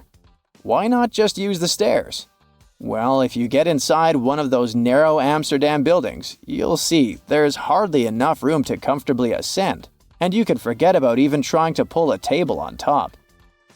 Back in the medieval ages, pretty much like now, only rich people could afford housing around the canals in the best parts of the city. Those people were mostly traders and used the canals for their business. They stored goods in the same houses they lived in, and with regular floods, they had to find a way to keep the goods dry. And that's why they needed to invent something to lift furniture, goods, boxes, instruments, and food on the upper floors, and pull it in through fully open, wide windows. The lifting tech is one of the reasons the houses in Amsterdam are leaning forward. This position helped keep both the lifted stuff and the walls and windows safe during transportation. They didn't have to touch each other. The gables also assisted in the process and had to be made firm to withstand all the heavy weight. And in case you're wondering what gables are, they're sections of wall between the edges of a dual-pitched roof, typical for Amsterdam. Folks who live or work in skyscrapers have the opposite problem. Getting out of the building can take a while as you wait in line for the elevator. A slide going from the top of a skyscraper could be a solution. In 2016, they added one outside of the U.S. Bank Tower in Los Angeles at the height of 1,000 feet. The see-through slide, made of glass just 1 inch thick, was built to withstand hurricane-force winds and earthquakes. It was built to bring tourists to the building, though not for the convenience of office workers. And then they decided it wasn't such a great idea, so the slide was removed as part of the reconstruction of the building. A Hong Kong photographer and editor who became famous online went even wilder with his imagination and designed a double-decker bus with a slide. It's not his only futuristic photography masterpiece, as he likes to play with perspective and proportions. I can totally see myself sliding away when someone asks me to pay for the ride. What's hiding inside Coca-Cola cans and regular household batteries? Why do magnets affect breakfast cereals? Do crosswalk buttons actually work, or are they just useless decorations? What does that USB symbol really mean? I'm not sure I know the answers to these and similar questions, but I'm eager to learn the truth together with you. Let's find it out. Coca-Cola cans have a secret few people know about. Here's a Coke can. Let's submerge it in a highly corrosive alkaline solution. The aluminum dissolves due to a process known as hydrolysis, and we can see a plastic liner inside the can. It's made from a polymer or epoxy resin and serves as some kind of a protective barrier between the aluminum walls of the can and the rather acidic soda. Despite a popular myth, household batteries don't actually contain liquid, and if you accidentally cut them open, no toxic liquid will spill. Most of them are dry cell batteries, which are made of electrochemical cells. Those convert chemical energy into electrical energy. Larger batteries often house numerous small cells within them too. Even Tesla vehicle batteries consist of multiple small cells. When combined, they easily provide the necessary voltage. Most toothbrushes have differently colored bristles, but they aren't just pleasing to the eye. Those bristles, often blue, have a functional purpose. They're called toothbrush indicators, and their colors fade as you use the brush. The American Dental Association recommends changing your toothbrush at least 4 times a year. And by getting paler, these bristles help you figure out when it's time to replace your toothbrush. You'll probably agree that there's no better snack than a pack of chips. Some are flat, others have ridges. Is it just aesthetics? Not really. The main purpose of those lines on some kinds of chips is to help with the distribution of spices and seasonings. In other words, all those substances that make your chips taste like cheese are mostly stored inside the lines. Plus, the lines make chips crunchier. Now this one might be a surprise, but some breakfast cereals are magnetic. That's because they're often fortified with iron in the form of a fine powder. Due to the added iron, cereal flakes get attracted to magnets. All this may sound kinda alarming, but in reality, the iron content in the flakes is minimal and doesn't pose any threat to your health. That clear fluid in gel pens is called the ink follower or stopper fluid. The gel in such pens contains pigment particles dissolved in a polymer solution. The main task of the stopper fluid is to be a barrier to prevent the gel from evaporating or leaking out. Without this transparent fluid, your gel pen wouldn't function. The fluid always stays in one position and doesn't get dissolved with the gel. Neither does it move backwards or flow out of the pen. Many pedestrian crosswalk buttons, namely in New York, are placebo buttons. They do literally nothing when you press them. Originally, they were functional after being introduced in 1964, but today, most of them don't affect traffic lights, which are programmed based on the real needs of the traffic flow. Why do such buttons even exist then? It's a simple psychological trick, providing you with an illusion of control. You might have noticed that movie theater seats are almost always red. This choice isn't random, it has strategic importance, which is rooted in visual science. The thing is, red light has a longer wavelength. It means that it's the first color to disappear in low light. It allows the audience to concentrate better on the screen once the movie begins. Such a design choice enhances the viewing experience by minimizing distractions. Speed bumps are crucial for pedestrian safety, but at the same time, they can seriously increase car emissions due to the non-stop acceleration and deceleration they cause. To address this issue, some cities like London are testing fake speed bumps. Those are optical illusions painted on the road. They look raised from a driver's perspective, but in reality, they're flat. Authorities hope that this approach will slow down drivers without having a negative impact on the environment. Soda bottles are always filled in such a way that there's some space between the liquid and the cap. That's because soda contains carbon dioxide. It's a gas that can expand once the bottle's heated. If there's no gap in the bottle, it can break because of the pressure building inside. Also, when you open your drink, the gases go out in the form of bubbles, making the drink overflow. The gap helps with this problem too. The USB symbol, looking like a trident, has always sparked multiple speculations about its origin. One popular idea is that it represents Neptune's trident and symbolizes power and adaptability. But there's also a little bit less exciting theory. A man who claimed to have designed the symbol in the 1980s stated that it was supposed to represent connectivity. The large circle symbolizes a computer, while the attached shapes, the circle, the triangle, and square, stand for different outputs. The design of a tennis racket has a specific feature known as the throat. It's an open space below the head of the racket.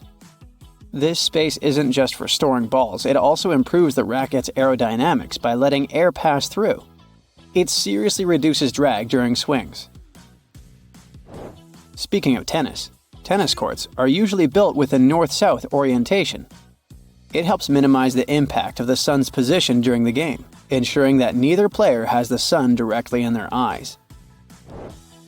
Look closely at a tram's overhead lines, and you'll see that its contact wires zigzag back and forth instead of going in a straight line. That's because all trams have pantographs attached to their roofs. The upper part of the pantograph is gradually worn down by the overhead wire and eventually needs to be replaced. To wear it down evenly, the wire is not installed strictly along the tram's path, but in zigzag patterns. As the tram moves, the pantograph slides along the wire, and it wears down evenly.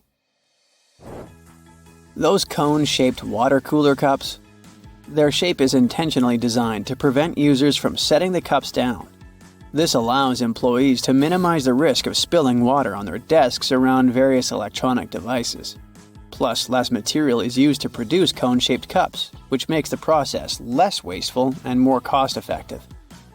It also kinda supports sustainability by encouraging people to drink their water quickly and dispose of their cups immediately after. Most suitcases have 2 zipper pulls, and it serves several purposes. First of all, if one zipper fails, the other can keep the suitcase closed. Even better, having 2 zippers allows you to have easier access to small sections of your suitcase without having to open it entirely. And finally, when you have 2 zippers, you can connect them with a padlock for increased security. Some plastic milk containers have dents on their sides. These dents serve several purposes. When milk spoils, it usually causes swelling and high-pressure buildup inside the container. That's when the dent pops out and doesn't let the jug blow up. Plus, if you decide to freeze the milk, it will expand like any other fluid. And then again, the indentation will pop out and prevent the container from breaking inside your freezer.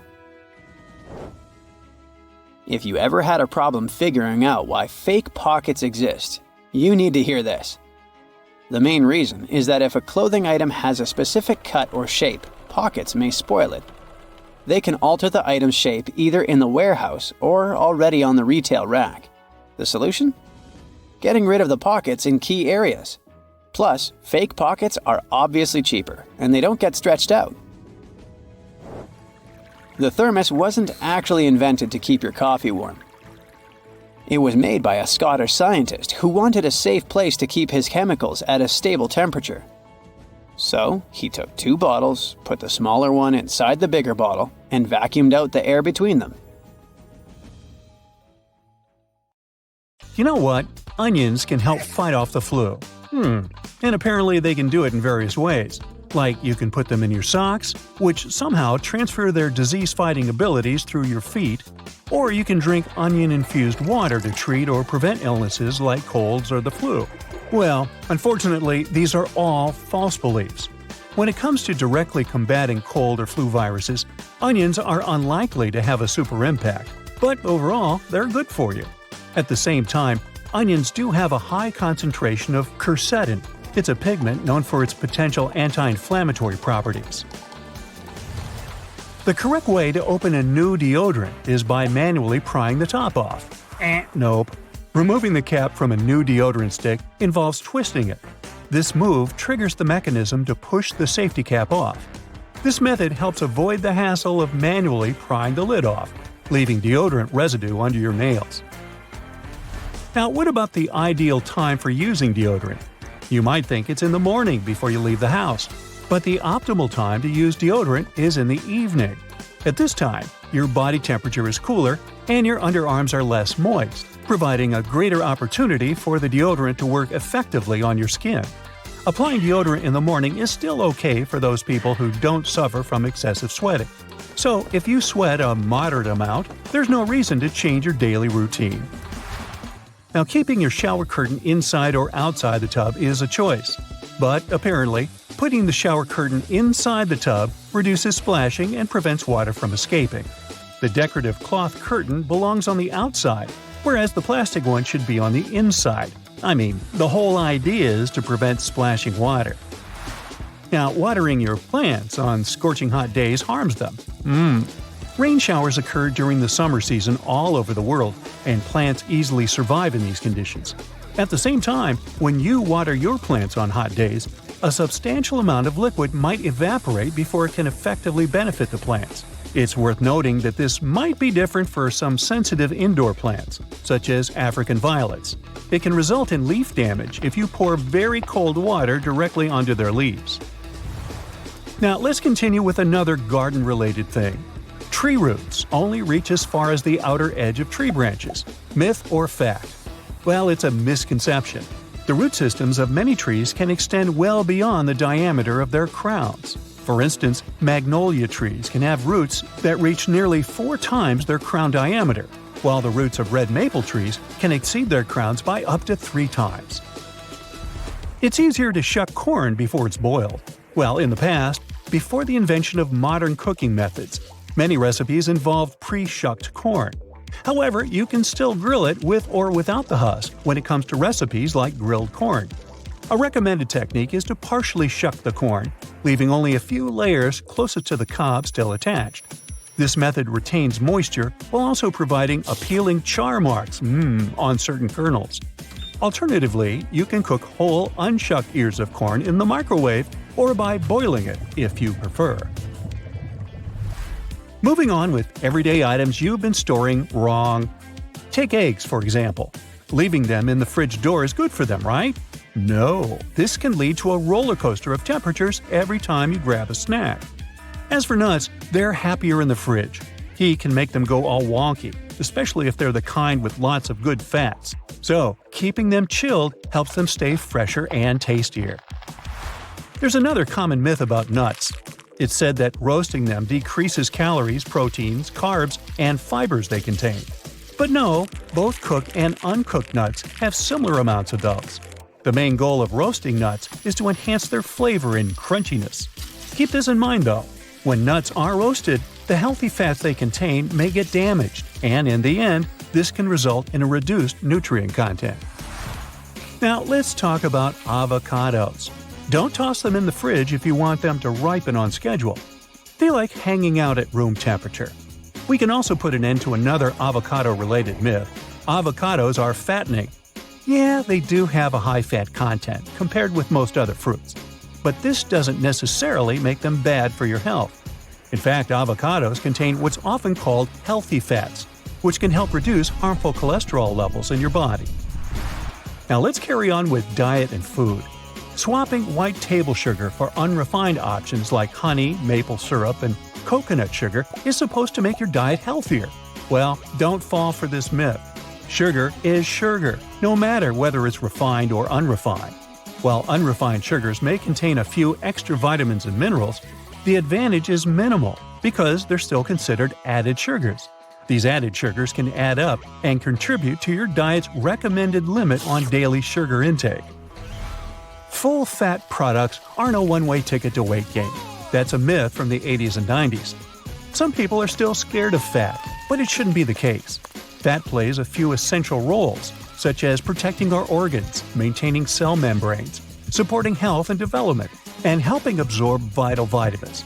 The key is to choose heart-healthy unsaturated fats like olive oil, canola oil, nuts, nut butter, and avocados over saturated and trans fats found in fatty meats and high-fat dairy products. There's a common belief that avoiding carbs entirely will make you lose weight. Well, that's a myth too.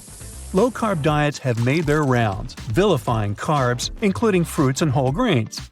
While some people have had success with these diets, it's usually because they've cut out highly processed carb-laden foods like chips, cookies, and white bread. You know, all the stuff we like.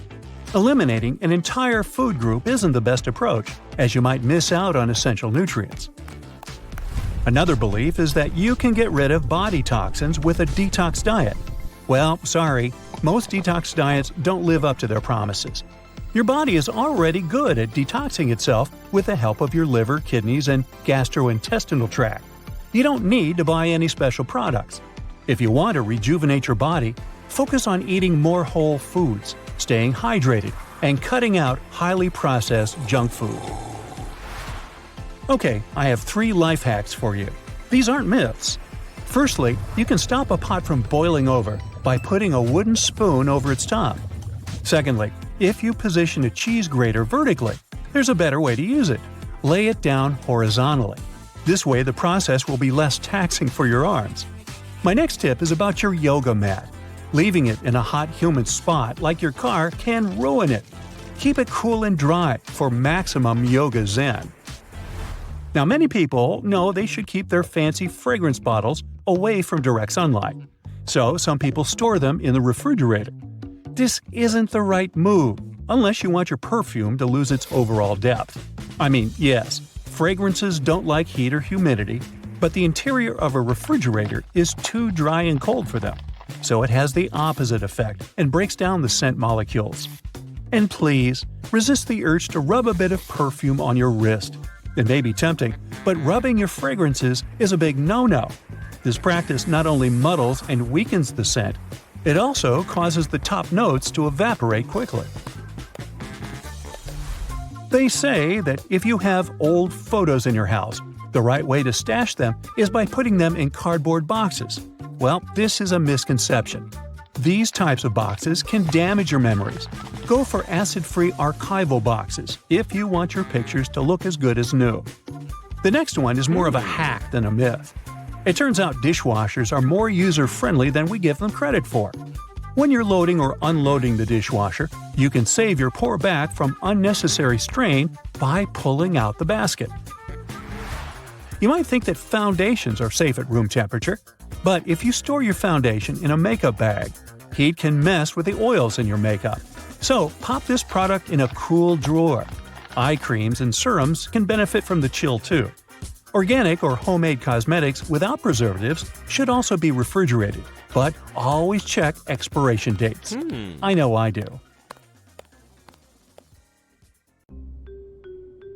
I have news for you. Rats are ticklish. Well, I thought it was news. Anyway, they have a so-called laugh center in their midbrain, and it activates when someone tickles the animals or when they engage in some fun and playful activities. Scientists discovered this in 2016 after tickling the rodents on their bellies and listening to their squeaky giggles. Now, hummingbirds are the only birds we know about that can fly backward. They mostly do it when they want to move away from flowers. And here's an animal that can't go backward, a kangaroo.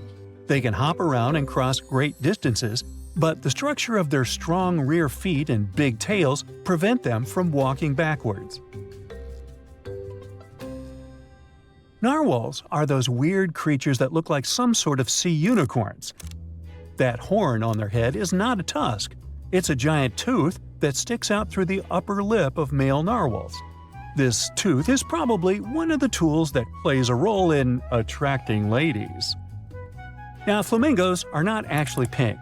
They're born gray, but throughout their life, they eat lots of algae and other foods that contain a red-orange pigment we know as beta-carotene, like in carrots. This pigment gets broken down and ends up in their skin and feathers, which is what makes them pink. They need to eat a lot of such food to stay like that, though. If we humans wanted to change our skin color, we wouldn't be able to eat enough food rich in beta-carotene to really turn pink, or in our case, maybe even orange. Sloths are really slow. All the jokes and memes about them are true, but they're also very skilled swimmers, and they move in the water around 3 to 4 times quicker than on land. They can do breaststroke just like people, and it's an important skill for them to have because they're tropical animals that mostly live in jungles, and those areas are often flooded. Tigers are the biggest members of the feline family, even bigger than lions. And no tiger has the same set of stripes. Their coat is actually a camouflage that comes in handy when they need to find a good spot where their prey won't see them. Interestingly, their skin is striped too, not just the coat. Their stripes are as unique as our fingerprints. Now, even though they look kind of funny and innocent, you wouldn't want to bother a platypus. These wild animals are some of the few mammal species that can poison you. They have spurs on the tips of their back feet that can release venom. It's not potent enough to pose a life threat, but the sting can still be very painful and can cause swelling and other issues. When a ladybug needs to defend itself against potential predators, it starts bleeding from its knees. Now, it's not actual blood coming out of its joints. It's a certain chemical that smells bad and, therefore, repels predators. They have another mechanism that helps them survive in the harsh animal kingdom, their specific color. Predators really don't like the combinations of bright colors, such as red, orange, and black, because they know that creatures colored this way can taste awful. Roosters can get extremely noisy in the morning, but they don't go deaf because they don't even hear how loud their crowing can be. What keeps them safe is special built-in noise protection plugs. Hens have the same system that reduces the risk of hearing loss too. Not only do they have this protection, but they can also regrow cochlear hair ears if they get damaged in only a couple of days. Owls don't have eyeballs. They have something that's more like eye tubes, and they can't move them back and forth like we do with our eyeballs, which is why these birds have incredibly flexible necks. They're able to rotate their heads 270 degrees. For comparison, humans can only manage 180. That's why owls have a specific system of blood vessels in their heads. It delivers fresh blood to the brain if the bird turns its head too quickly and cuts off circulation. Just keep swimming. You may remember how Dory the blue tang sang this in Finding Nemo. Dory wasn't a shark, but that's a message some shark species need to take literally. Mako sharks, great whites, whale sharks, and some other kinds need to keep swimming. Otherwise, they'll stop breathing. We use our lungs for breathing, and some sharks use a method called buccal pumping. This means they swim with their mouths open. That way, they allow water to flow through their gills and thus extract oxygen.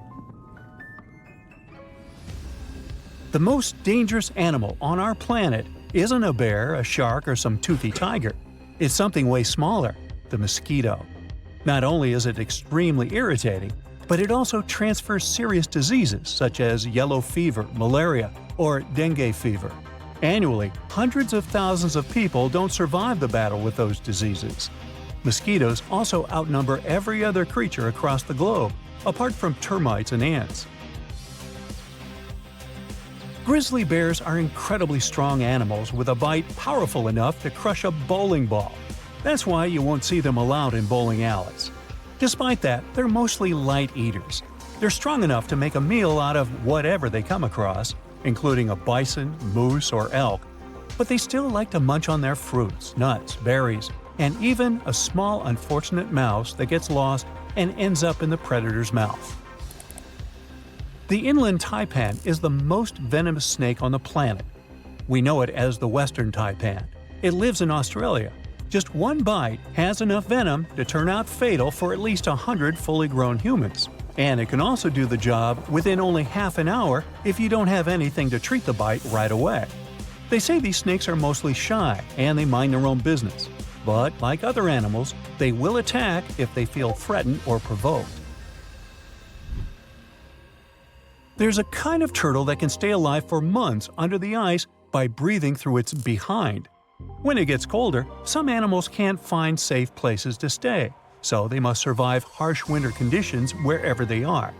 And while bees get cozy in their nests and bears sleep in caves, painted turtles stay in their ponds that freeze over.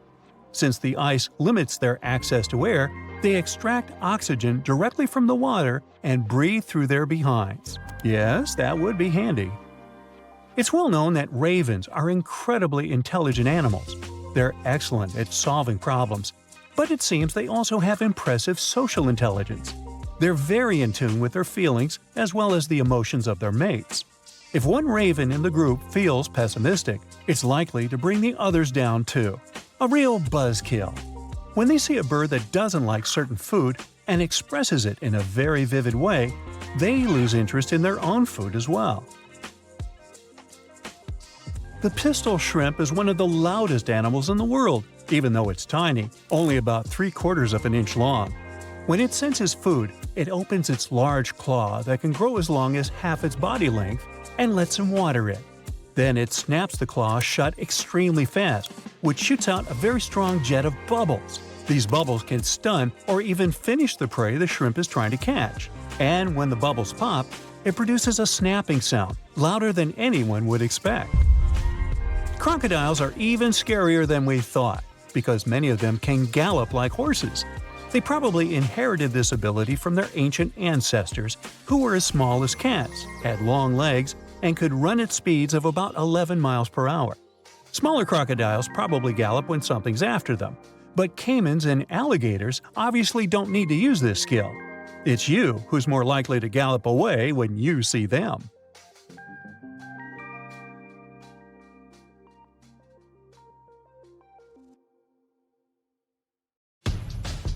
Let's play a little guessing game. I'm going to name the sites you have on your bucket list. Machu Picchu, the Colosseum, Petra, Taj Mahal. Did I get at least one of them right? I have to confess, I was just taking them off the list of the new 7 wonders of the world. It was officially finished in 2007 after a worldwide vote. What happened to the old list? Well, it was put together in the 2nd century BCE. And there is just one site currently still standing, the Pyramids of Giza. Pack your bags. We're going to Peru, the home of the mighty Machu Picchu.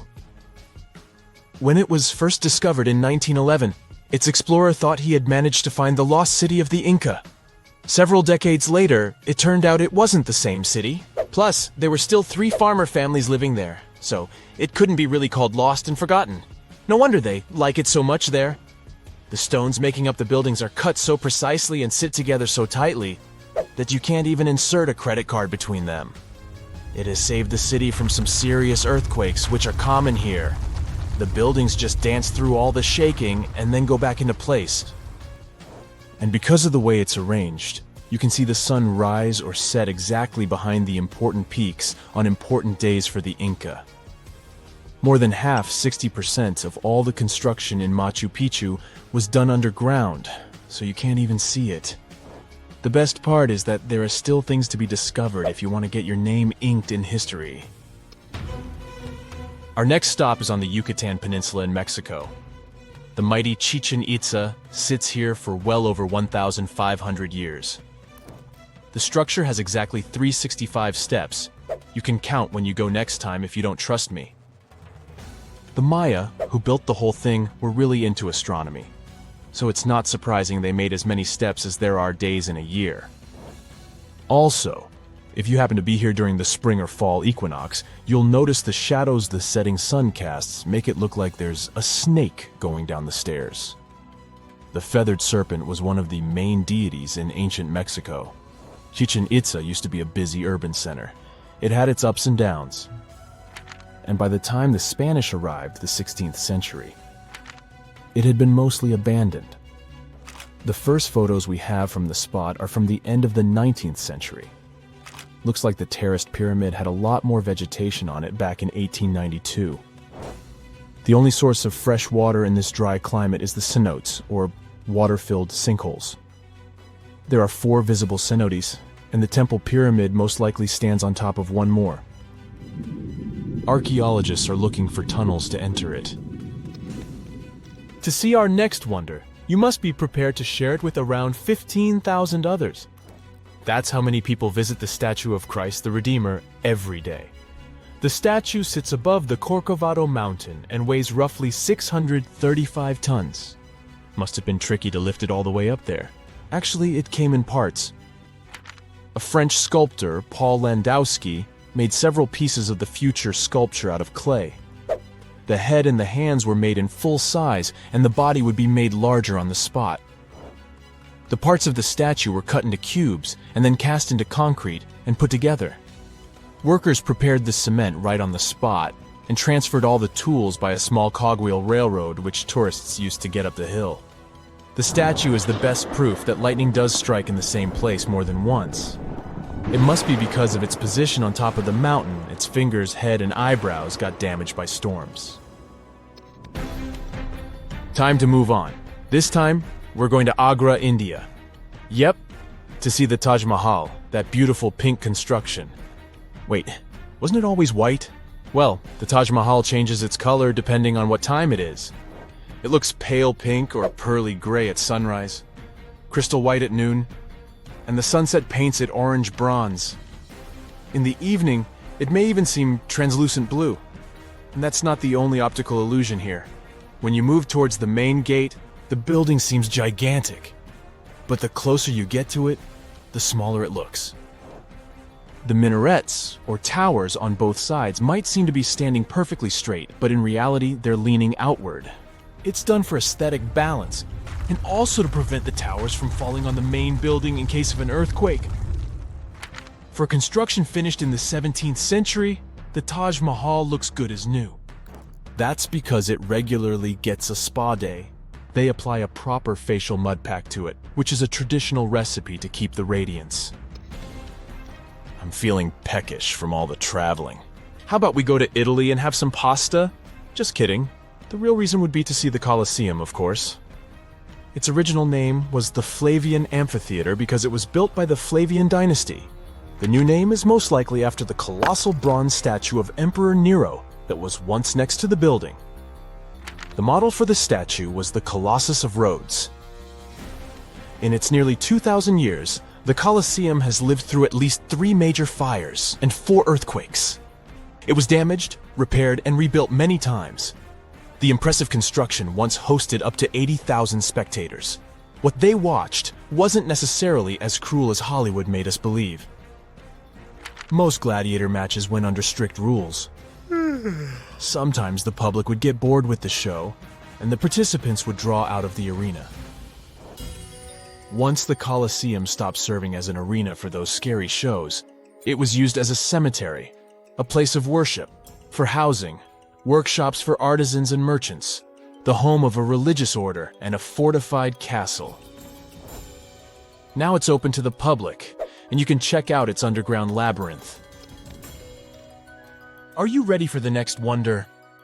It's the lost city of Petra, or rather, the rediscovered city, which was once super rich and vibrant, then got abandoned and found again in 1812. The whole city is made of sandstone, and even though it's in the desert, it has seen some pretty heavy rains. Still, it has lasted 2,000 years thanks to some very skilled workers. Modern laser scanning showed that they put giant steps into the mountain to check the quality of the rock and carve out the buildings without risking their lives. And how did people survive here in the desert without any water? The Nabateans who lived here developed a whole complicated system of conduits, dams, and cisterns to make sure they have enough vital fluid for the whole year. In case you're in your Indiana Jones mode, there's still a lot to discover here in Petra. Archaeologists believe we only know 15% of the city by now, and the rest is still hidden underground. Let's finish our tour with the largest human-made project in the world, Yep, I'm talking about the Great Wall of China. It stretches for over 13,000 miles from the Bohai Sea in the east all the way to the Gobi Desert in the west. But don't trust the popular myth. You won't really see the wall from the moon. It took over 2,000 years to finish, and a good amount of building materials, mostly bricks and cut stone blocks. Have you ever scratched your name on a tree, or even worse, some famous place? No worries, I won't tell anyone. People who built the wall did the same. Some of the bricks, which are mostly from the Ming Dynasty, have some data like production location, brick household name, and the responsible officials. This was a form of quality control. If something happened to any of the bricks, it would be easy to find out who to blame for it. If you see someone putting ketchup on some car, it doesn't mean you're witnessing them preparing a prank. It means they're just taking care of their car. Yup, it goes great with hamburgers and hot dogs, but it goes even better with cars since it has ingredients that are good at removing rust. Rust occurs when the metal gets exposed to moisture, oxygen, and heat, and due to weather conditions, it's hard to avoid it. When you leave rust for a longer time and don't deal with it, it will continue to degrade the metal. So, you need to get rid of it before your car becomes physically useless.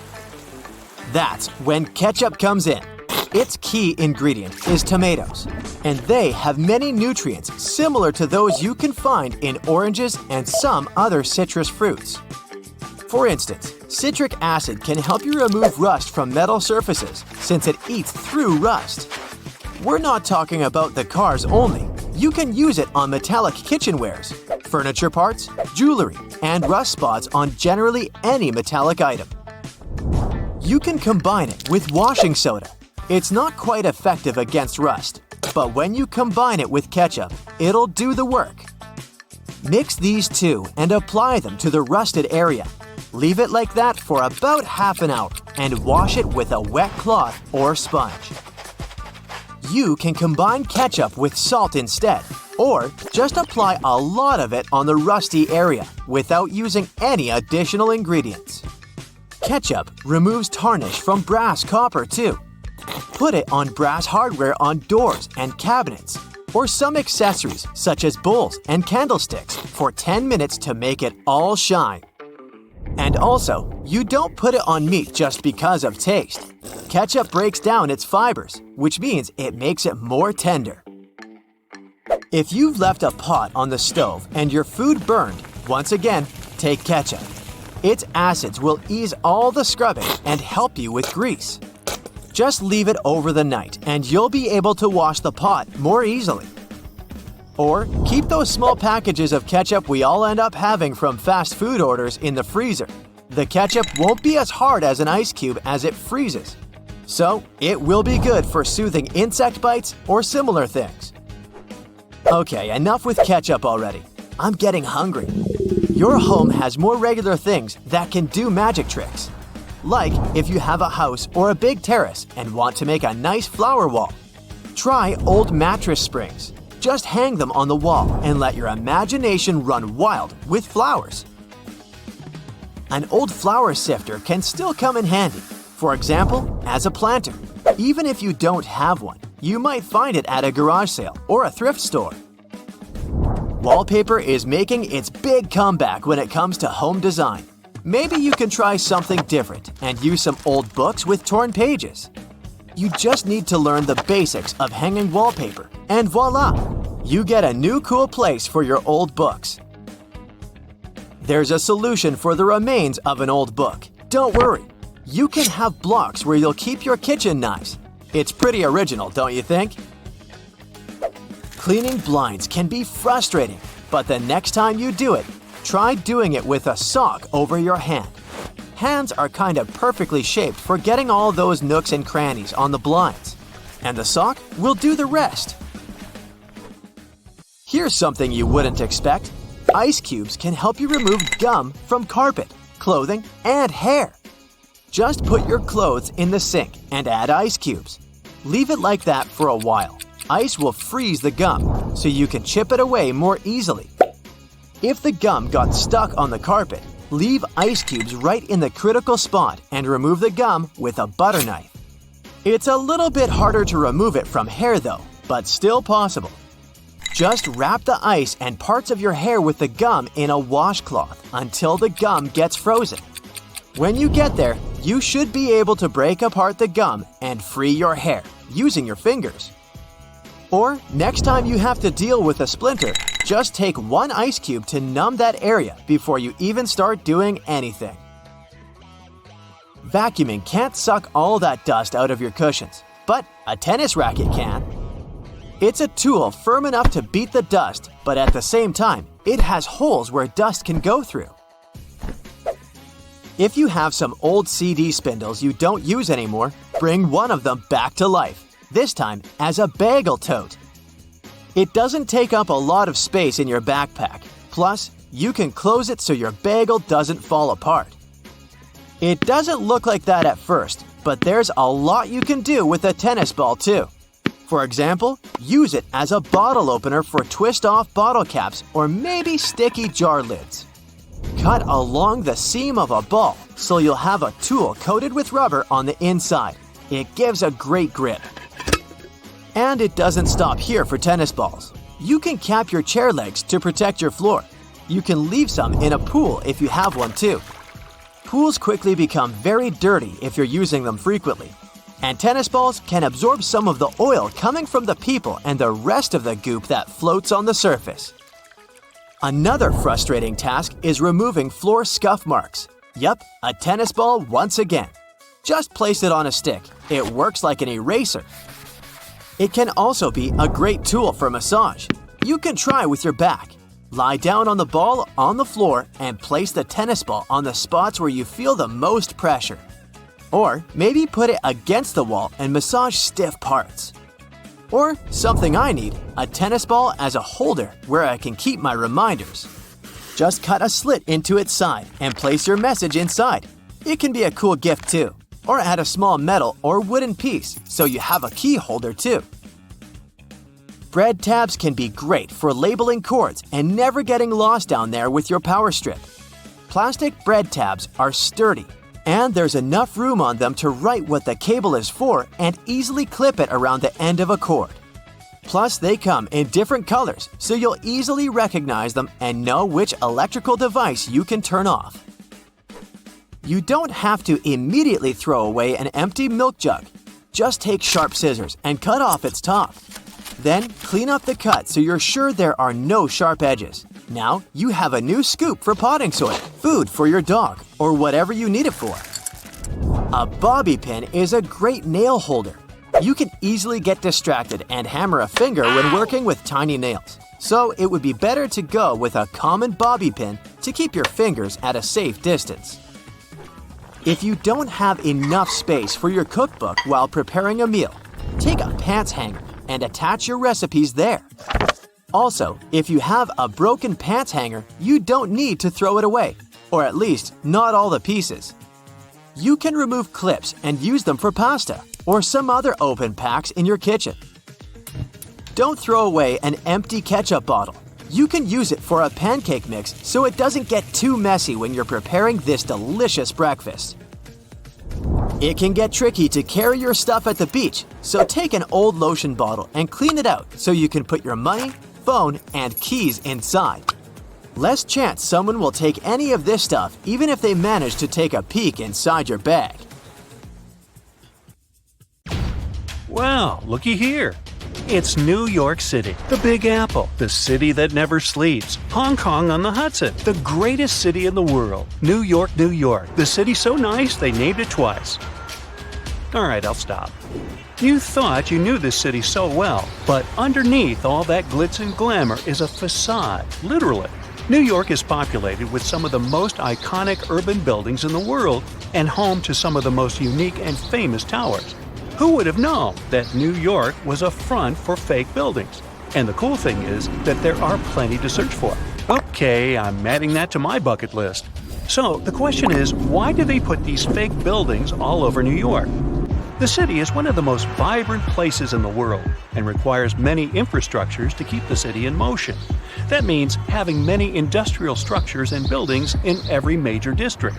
New York is charming for the design and the buildings. Imagine having industrial structures right next to your favorite pizza parlor or hot dog stand. The designers thought ahead and decided to disguise those industrial infrastructures as fake buildings. They blend with the city so well that they don't stand out.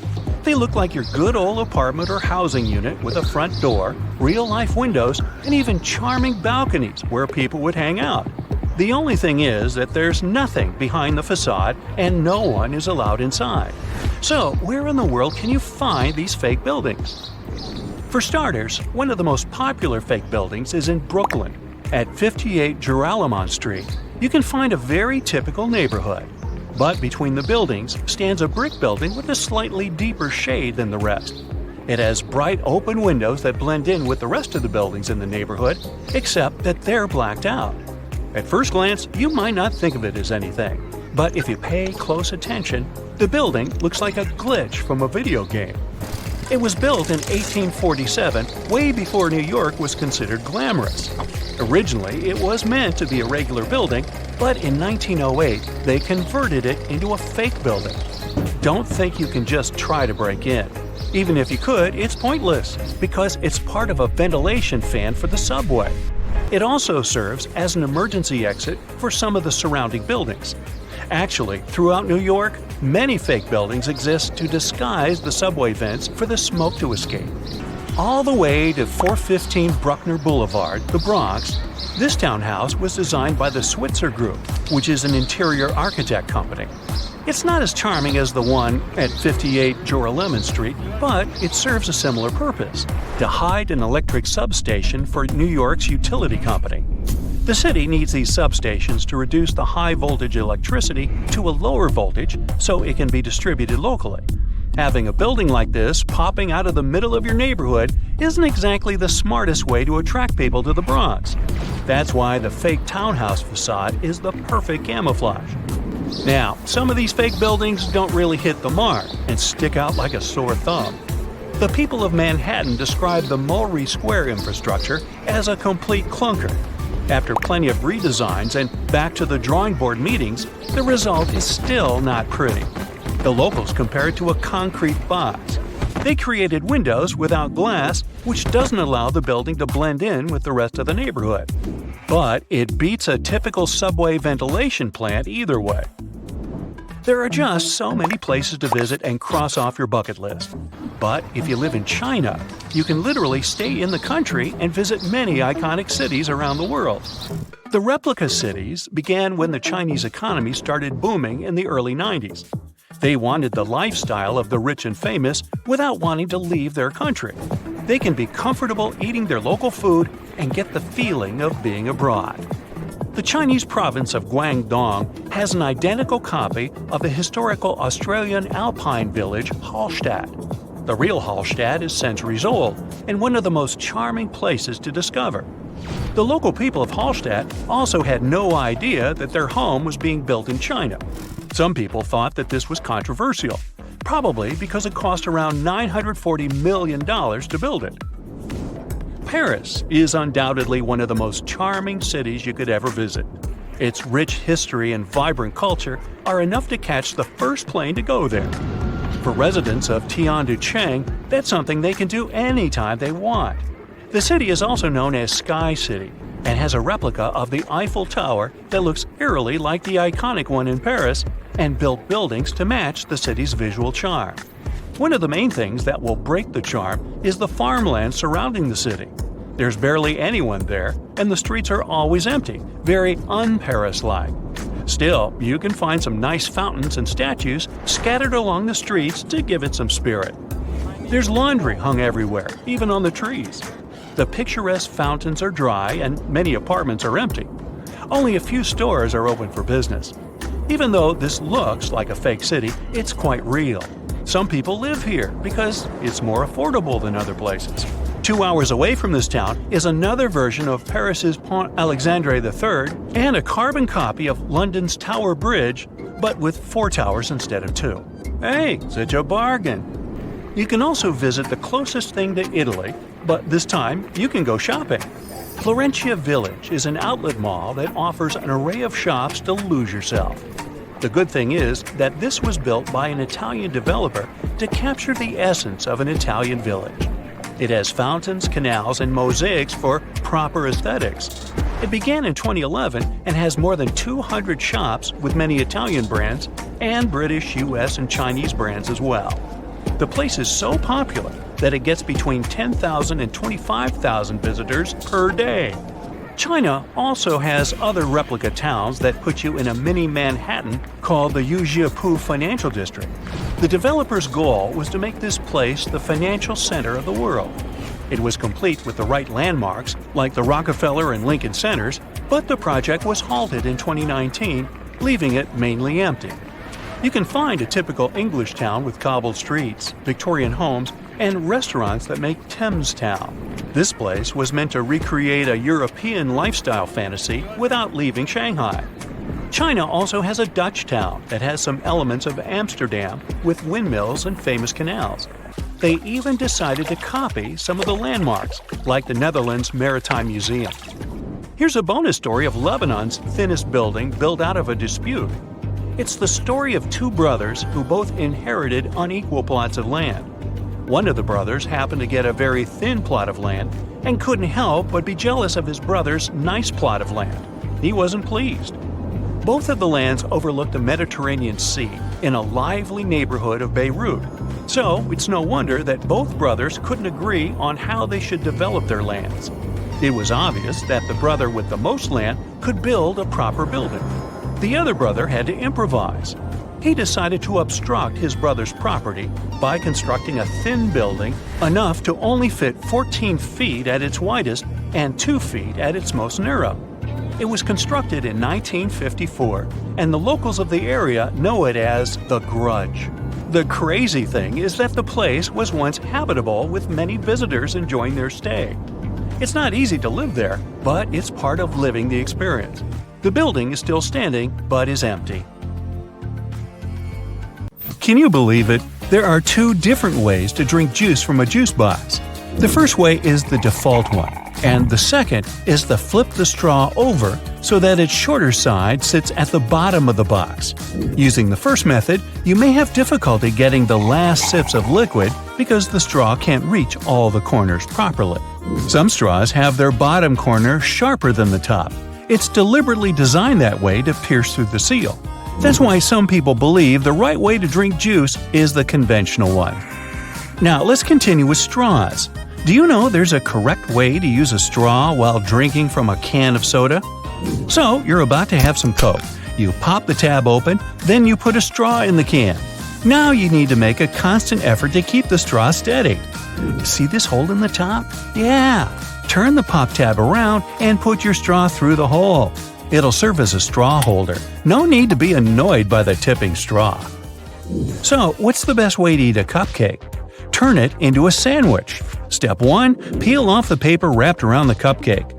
Step 2. Carefully divide the cake into 2 parts. Step 3. Put the bottom side of the cupcake on top of the frosting. This is how you eat a cupcake like a pro. Okay, another quick word about cakes.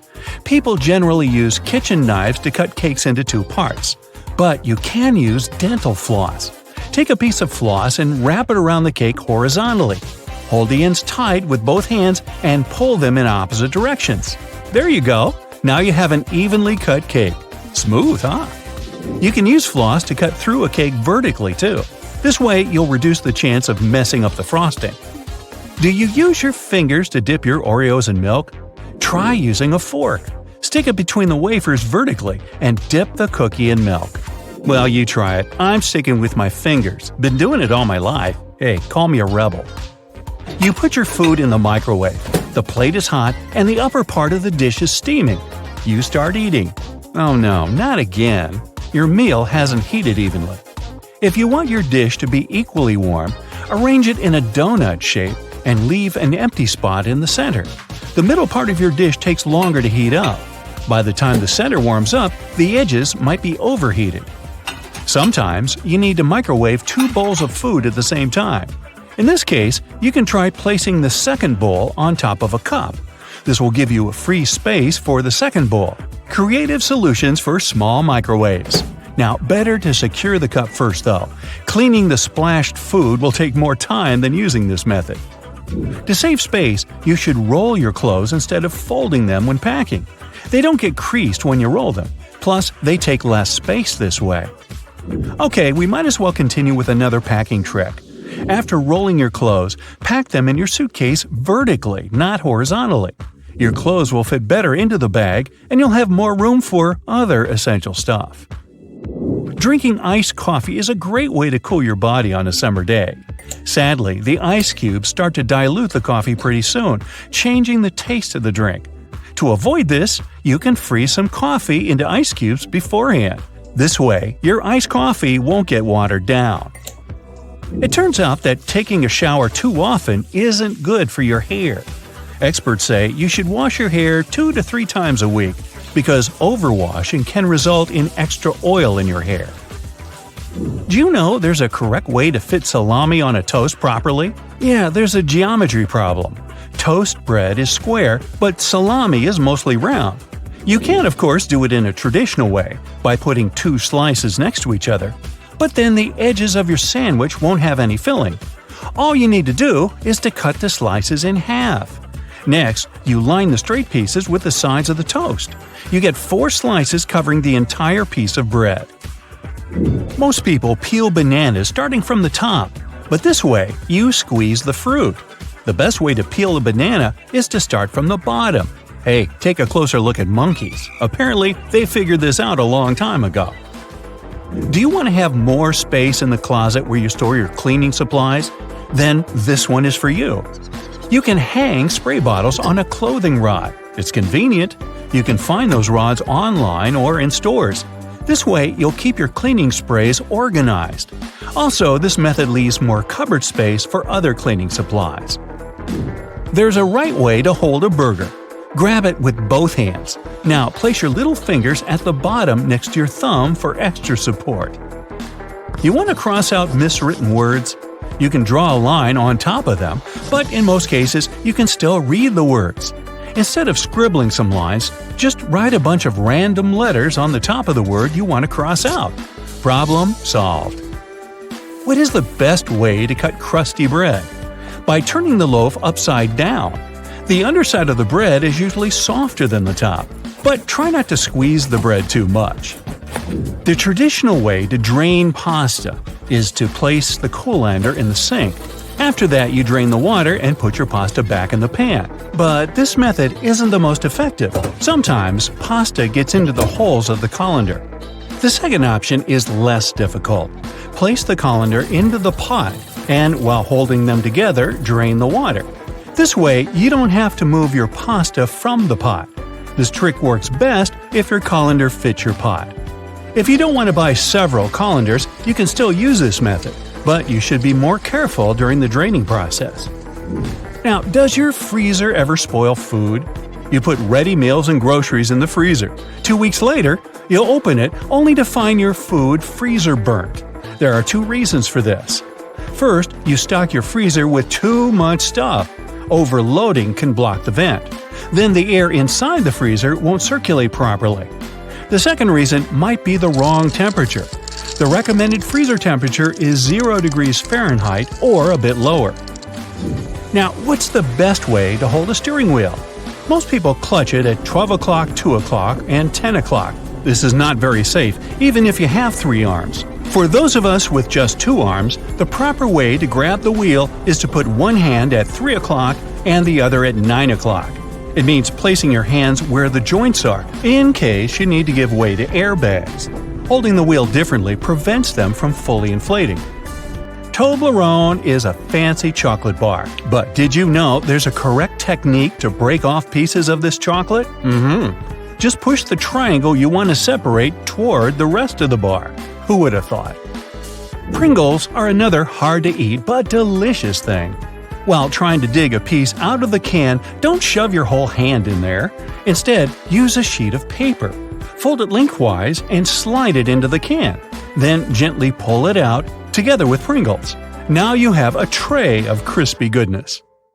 Various types of cheese have holes for a reason. For example, Swiss cheese is made with special bacteria that produce carbon dioxide. As the CO2 is emitted, it blows like bubblegum, leaving tiny craters, also known as cheese eyes. Then the cheese is cooled down, but the holes stay in place. Over 40 billion Oreos are made every single year. It's the world's most popular manufactured cookie.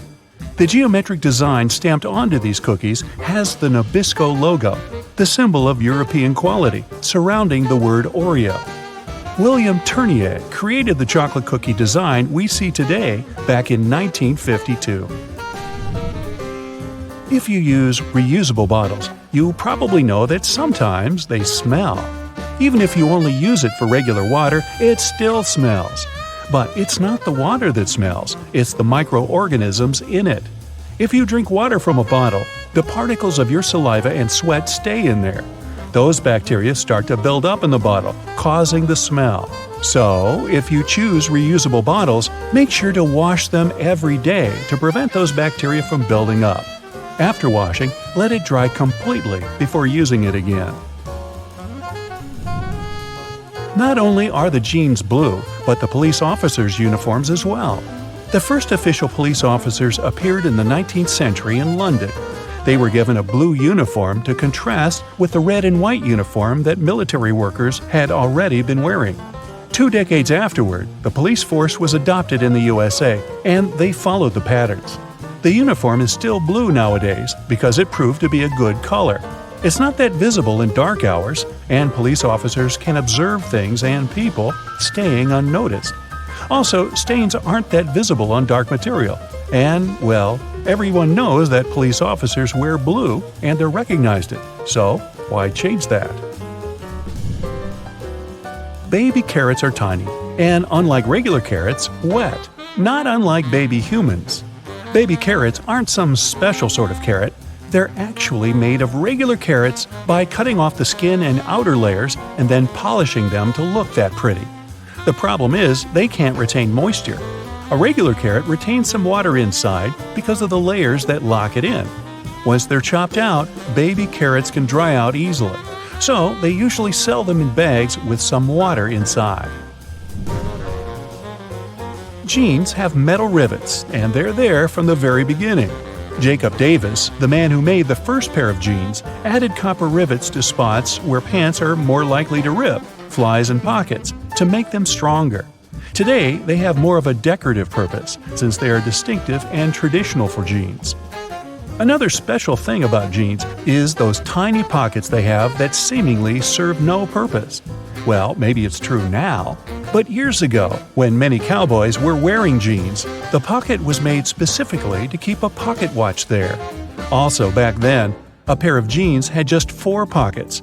That tiny pocket, the watch pocket, 2 big pockets in front, and just 1 pocket in the back. Car headrests are all about comfort, and detachable headrests are all about safety. If you pull the headrest out, you'll see 2 sturdy metal bars. If you ever get locked or trapped in a car, you can use the bars to smash the window and get out. Those little red spots you sometimes see after you crack an egg are nothing to be worried about. Tiny blood spots can be caused by a small rupture in a blood vessel of a hen as it was laying the egg. Eggs with these blood spots are safe to eat, but that spot can be removed if you want. It won't affect the taste of the egg. Oh, that's comforting.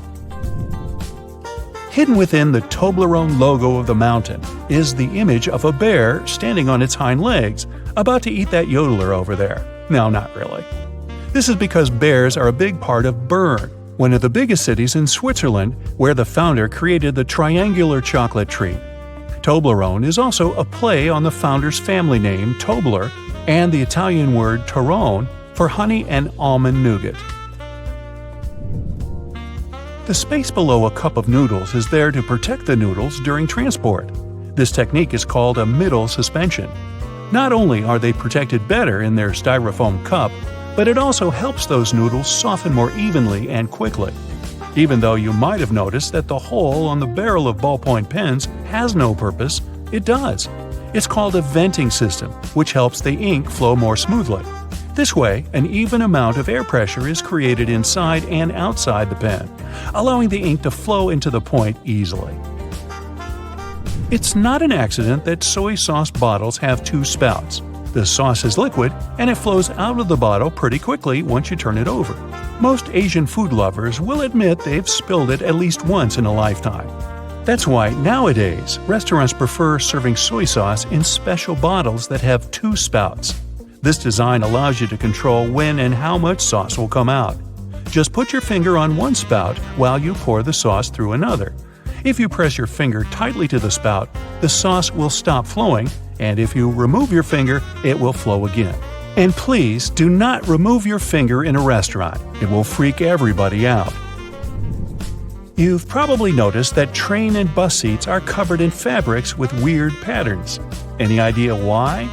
They use these patterns to cover any germs and stains on the seat. Oh boy. The brighter the color and the more patterned it is, the harder it will be for a passenger to notice any stains and get grossed out. Also, the patterns are usually so ugly that no one even wants to look at them for long enough to spot any stains. So yeah, the pattern is there to make you look away, and if you look, to make it less noticeable. No bus will ever have plain white seats, that's a guarantee. The middle tab on soda cans can be flipped around. You can slip a straw in place so you don't have to hold it up to your mouth. This Stay On tab replaced the pull ring tab created in the early 60s. You remember those, don't you? Those could be quite sharp and easily discarded where they could be a menace for others. Now you can pop your straw straight into one. Also means you can produce some bubbles and make a mess like a 3-year-old. Sometimes, when you purchase an article of clothing, you receive a plastic baggie with an extra button and a swatch of fabric.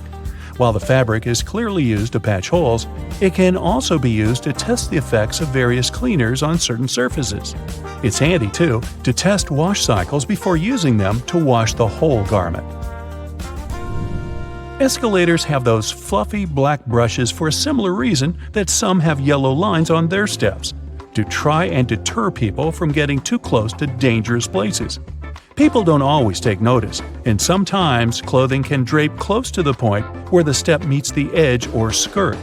The brush is a little barrier to help prevent this from happening. They can also catch bits of fluff and prevent other small things from falling down into the gaps. Those takeaway containers most associated with Chinese restaurants are designed to not only carry your food home, but to store it in the fridge. They double as a plate, as you can eat straight out of them and don't have to worry about dirty dishes. Yay! They were actually patented way back in 1894 to transport freshly shucked oysters and were known as oyster pails. They were later adapted to use as leak-proof containers for food. Ever wondered why coins have those little ridges along the edge? It's a leftover from earlier times when they were worth more. Counterfeiters could easily file the edges off to sell as gold or silver coins to make some profit. The ridges were created so it was much easier to tell which of the coins had been altered. It's not needed today, but the coins still have that altered style. All crackers and some cookies have holes to make sure the final product has the right texture. These teeny tiny holes allow steam to escape, so your crackers and cookies won't snap. If it weren't for these holes, also known as dockers, steam would build up inside the treat, and the final result might have been scrumptious, but it would have been rather oddly shaped. Dogs like to walk in circles before snoozing because they inherited this behavior pattern from their ancestors. There were no special doggy beds back then, so most pooches would have to push down tall grass to make a sort of snoozing spot. Plus, as a bonus, those movements scared off all the critters lurking in the vegetation. Donuts are ring-shaped for a similar reason. If they hadn't had holes right in the center, the dough there would have always been undercooked. By the way, they're often associated with the police because back in the 1950s, donut shops were among the only places open late. They were a perfect place for police officers to grab something to eat and even deal with some paperwork during the night shift. Your jeans are blue on the outside and white on the inside because of a smart way to weave the fabric. The warp thread is dyed, while the weft thread has no color. It's just white. This way, manufacturers reduce the amount of dye needed for each piece of clothing. And they're still dyeing to make the jeans. I don't know about you, but weather apps have always been a bit confusing for me. Luckily, some people have looked into this and shared their findings on the internet. It turns out that the percentage of rain you see on your day-to-day app doesn't actually predict the chances of rain. Instead, it stands for the percentage of the area in question where it'll surely rain. So, for example, if there's a 30% chance on your app, it means 30% of the territory will experience rainfall. Not all apps use the same formula to calculate these probabilities, though. Some have their estimations based on another formula altogether. It takes into account both the percentage of the confidence that it'll rain and the percentage of the area that will have rain. For instance, if there's a 50% chance of rain on 80% of the given area, the probability of rain will be 40%. Whenever you find yourself at a grocery store while only popping in for a couple of items, I recommend you go for the self-checkout counter. This way, you can avoid crowds and leave regular counters for people that actually need assistance with their groceries. But you might have noticed that some self-checkout counters have an annoying voice that keeps yelling back at you, repeating every action you perform on the device. If you're more of a quiet type and prefer to scan your items discreetly, here's a hint. There on the screen, you're likely to find a volume button, or there might be another variation with a mute button. There you go. Shopping in utter silent bliss has never been easier. Going to the supermarket for a full round of weekly shopping? I got you covered too, just in case you forgot you needed a coin to use one of those bigger shopping carts. If you have a rounded key somewhere on your keychain, you can use its top part as a coin replacement. You won't have to be wandering around the parking lot asking people if they can help you out anymore. There are a lot more interesting things you can do with a regular hand sanitizer than simply getting rid of germs and bacteria. For starters, you can give your sunglasses or specs a little cleaning with a bit of sanitizer poured on a soft cloth, preferably microfiber. Given these items are frequently around your face, eyes, and nose, it's nice to have a little cleaning routine for them. And sanitizer is always at hand wherever you go. You can also use this liquid gel to get rid of paint stains or pre-treat greasy stains before washing clothes in the machine as usual. Just make sure to reach out for an unscented, uncolored sanitizer when it comes to fabrics. You can also use it to clean your car mirrors and windows, as it helps to protect them from frost and fogging up. Plus, hand sanitizer can be a great substitute for cleaning spills on child car seats.